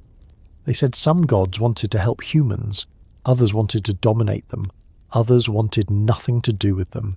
These stories reflected the fractures among the Anunnaki, translated through human imagination. The disagreements over whether Earth should be integral or temporary became mythic battles. The divisions between restorationists and pragmatists became tales of siblings choosing different paths. The emotional burden of watching Nibiru fade became myths of gods mourning a lost kingdom. The choice to remain on Earth for long stretches became stories of exiled deities. Even the physical distance between Nibiru and Earth became symbolic. Human cultures framed it as a vast ocean, a sky river, or a forbidden realm. They described the journey as impossible for mortals, reserved only for divine beings. Meanwhile, the Anunnaki watched this myth-making quietly. They didn't interfere. They didn't claim divinity. They didn't deny it either, because explaining their true nature required concepts humans didn't yet possess. Most simply accepted that humans would interpret their presence through familiar lenses. But the myths grew faster than the Anunnaki expected. What began as faint impressions became stories. Stories became traditions. Traditions became belief systems. Belief systems became the foundation of early civilizations. The Anunnaki did not intend to shape human culture. Yet by existing visibly in a moment when humans were forming their first ideas about the universe, they became woven into its earliest patterns. Their grief became mythic sorrow. Their conflict became divine rivalry. Their departure became a prophecy of return. And though the Anunnaki never abandoned Earth entirely, they shifted their presence gradually as their priorities changed. Some outposts downsized, some missions ended, some leaders focused on internal struggles back home, some factions no longer supported extensive involvement on Earth. Some saw Earth as central, others as temporary. The humans observing these departures interpreted them as abandonment. They said the gods left because humans angered them. They said the gods left to fight a great battle in the heavens. They said the gods left because the sky path closed. They said the gods left a promise to return one day. None of these myths matched the quiet truth. The truth was that the Anunnaki were stretched between two worlds, one fading, one thriving, and their own civilization had reached a point where no single path satisfied all factions, but humans remembered not the reasons, only the departure's emotional echo. And across the millennia that followed, long after the Anunnaki had diminished their presence, the stories remained. Stories of visitors from the sky, stories of a lost home beyond the horizon, stories of a fading world whose memory shaped the destiny of those who left it, stories humans carried into tablets, temples, festivals, rituals, and written languages, echoes of an abandonment that was never meant to be abandonment, echoes of grief transformed into mythology, echoes of a home that shaped stories even after its people turned away, echoes that still lingered when later generations looked up at the night sky and wondered why the gods seemed to come from somewhere far beyond the stars. The final part of this story will pick up from here, where echoes turn into legacy, and where the connection between two worlds becomes the quiet thread running beneath human history. The long story of Nibiru and the Anunnaki does not end with disappearance. It does not close with a dramatic door or an extinguished light. It does not vanish because a civilization drifted too far from its home or too close to another world. Stories like this do not end cleanly. They settle into quieter places, into memory, into cautionary lessons, into symbols that outlast their original meaning.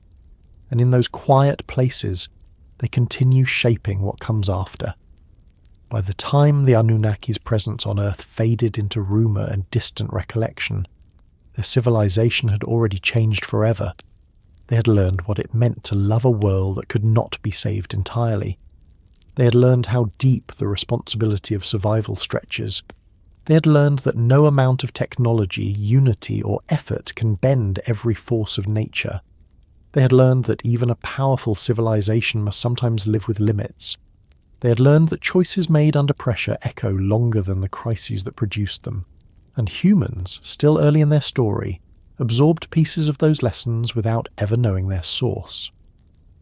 The Anunnaki never intended to become part of human history. They never meant to leave myth scattered across continents. They never planned to become symbols of creation, guidance, conflict, or departure. They came to Earth with a practical mission, to gather what their world lacked, yet the weight they carried from Nibiru, the grief they held inside themselves, the responsibilities that shaped their every decision, all of this was visible to the early humans who watched them.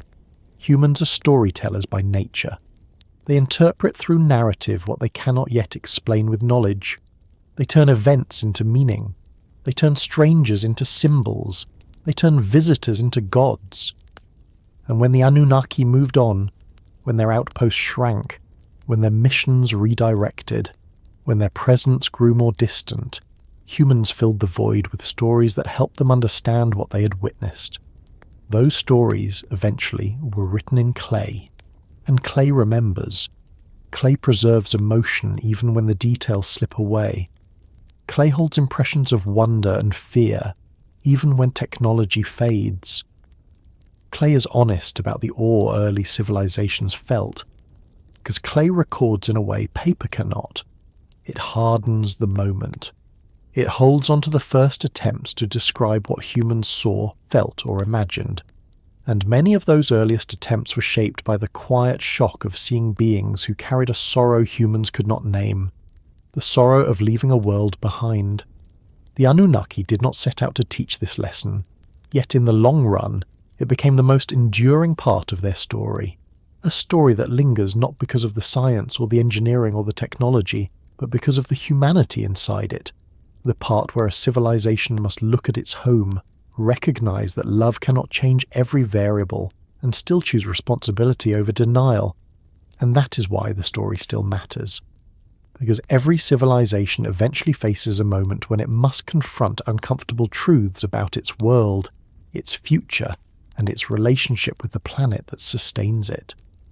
For the Anunnaki, this moment came slowly, inch by inch, century by century, with every shift in the orbit, with every layer of atmosphere lost, with every debate, with every survey mission, with every ship launched toward Earth.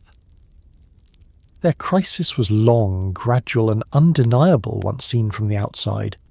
It forced them to adapt, argue, innovate, migrate, and eventually rethink their identity.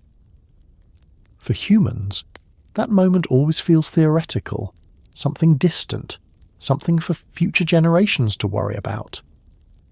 But the truth is that no civilization escapes the responsibility of caring for its world. We may not face an orbit that stretches into deep cold. We may not face atmospheric thinning caused by cosmic mechanics. But we do face pressures of our own making. Pressures that ask us to pay attention, to look forward, and to think in longer arcs than a single lifetime. What happened to Nibiru is not our story, but the lessons it offers live uncomfortably close to our present. The Anunnaki's crisis taught them something fundamental about connection. Their world was not just a place they lived. It was an anchor for memory, culture, emotion, and belonging. When they realized that Nibiru could not remain stable forever, they discovered how deeply identity is tied to landscape. When they watched their home dim from afar, they understood grief in a way few civilizations ever do. And when they stepped onto Earth, into warmth, stability, and abundance, they carried with them not ambition but desperation mixed with hope. The long experiment was not a triumph, it was a struggle. And from that struggle came an understanding that shaped everything that followed. It shaped their interactions with humans, not because they intended to guide humanity, but because their own story influenced how they saw Earth, its youth, its vigour, its stability. Humans were not part of the mission, but humans became part of the emotional backdrop. They reminded the Anunnaki of everything Nibiru no longer was: energetic, expanding, hopeful. And without realising it, they carried this comparison in their posture, in their tone, in the way they looked at the sky. Humans saw all of this and turned it into myth. Myths about gods who mourned a realm they could not return to. Myths about beings who came from a place that grew dark. Myths about a paradise lost or destroyed. Myths about a long journey. Myths about leaving home behind. Myths about return. These myths weren't factual memory. They were emotional memory. They captured the feeling behind the Anunnaki's presence rather than the details. An emotional memory is often more enduring. It becomes the thread that connects the distant past to the present. It becomes the reason a story survives long after the original speaker has vanished. It becomes the quiet echo that later civilizations turn to when they ask where they came from or why the world feels the way it does. The story of Nibiru and the Anunnaki still matters because it is ultimately a story of how civilizations respond to pressure. Not just technological pressure, but emotional pressure.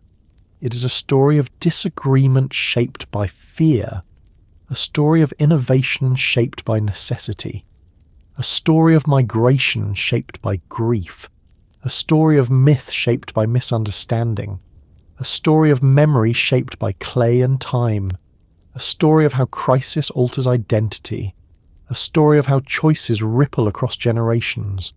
Most of all, it matters because the Anunnaki's difficult choice mirrors something universal. Every species that becomes aware of its place in the universe eventually looks outward and inward at the same time. It asks what its world means. It asks how long that world will remain stable. It asks what responsibilities come with knowledge. It asks whether progress must always come at a cost. And it asks how to preserve the essence of a home even when that home changes. Nibiru's story did not end when the Anunnaki left. Nibiru's story ended when its people began carrying its memory into every decision they made afterward. Earth became part of that memory too. In a quiet way, the two planets shaped one another, not through conquest or assimilation, but through the slow exchange of perspective. The Anunnaki learned from Earth what stability looks like. Humans learned from the Anunnaki what loss looks like. And the myths that formed between them became a bridge between two civilizations that never fully understood each other, yet influenced one another profoundly. That bridge matters more than the details, because stories of wandering planets remind us that worlds are fragile. Stories of difficult choices remind us that civilizations are tested by their ability to adapt. Stories of grief remind us that leaving home is never easy. Stories of arrival remind us that hope survives even after long journeys. Stories of memory remind us that the past is not static. Stories of myth remind us that truth can travel without precision. Stories of survival remind us that identity expands when needed. So when we hear the ancient tales of gods who came from the sky, or when we see symbols of a bright world fading into the distance, or when we read fragments of old tablets that speak of a realm lost to time, we are not just repeating myths. We are echoing the emotional truth of a civilization that lived through something immense, a truth that shaped early humanity in ways we still feel, a truth about responsibility, a truth about survival, a truth about love for a home that could not stay the same, a truth about choices made when no options were easy. And that is why the story still matters, because long after the details blur, long after the ships vanish into memory, long after the world of origin fades into darkness, the lessons endure. They endure in the myths humans told, they endure in the symbols carved into stone, they endure in the stories we repeat about sky people, wandering stars and ancient beings who carried sorrow across the heavens. They endure because the story is not only about them, it is also about us. Earth, too, is a world that needs care, a world that stays habitable only if its inhabitants understand the balance that sustains it, a world whose atmosphere, oceans and climate are not guaranteed, a world that can be damaged slowly, quietly, subtly, just as Nibiru was. Nibiru's struggle is not a warning meant to frighten. It is a reminder meant to steady us. A reminder that civilizations protect what they love not only through strength, but through responsibility. A reminder that choices made across generations shape the destiny of all who follow. A reminder that even great worlds can fade if taken for granted. A reminder that survival requires humility as much as ambition. And a reminder that the stories we inherit, mythic or historical, symbolic or literal, are not just curiosities from the past. They are mirrors. They show us what we might become. They show us what we should guard. They show us how far we might go. They show us what we should never forget. The wandering planet matters because its story is not finished. It lives in the myths we tell. It lives in the questions we ask. It lives in the choices we face. It lives in the sky every time we look up and wonder what worlds drift beyond our sight. It lives in the quiet truth that home is precious, fragile, and worth protecting.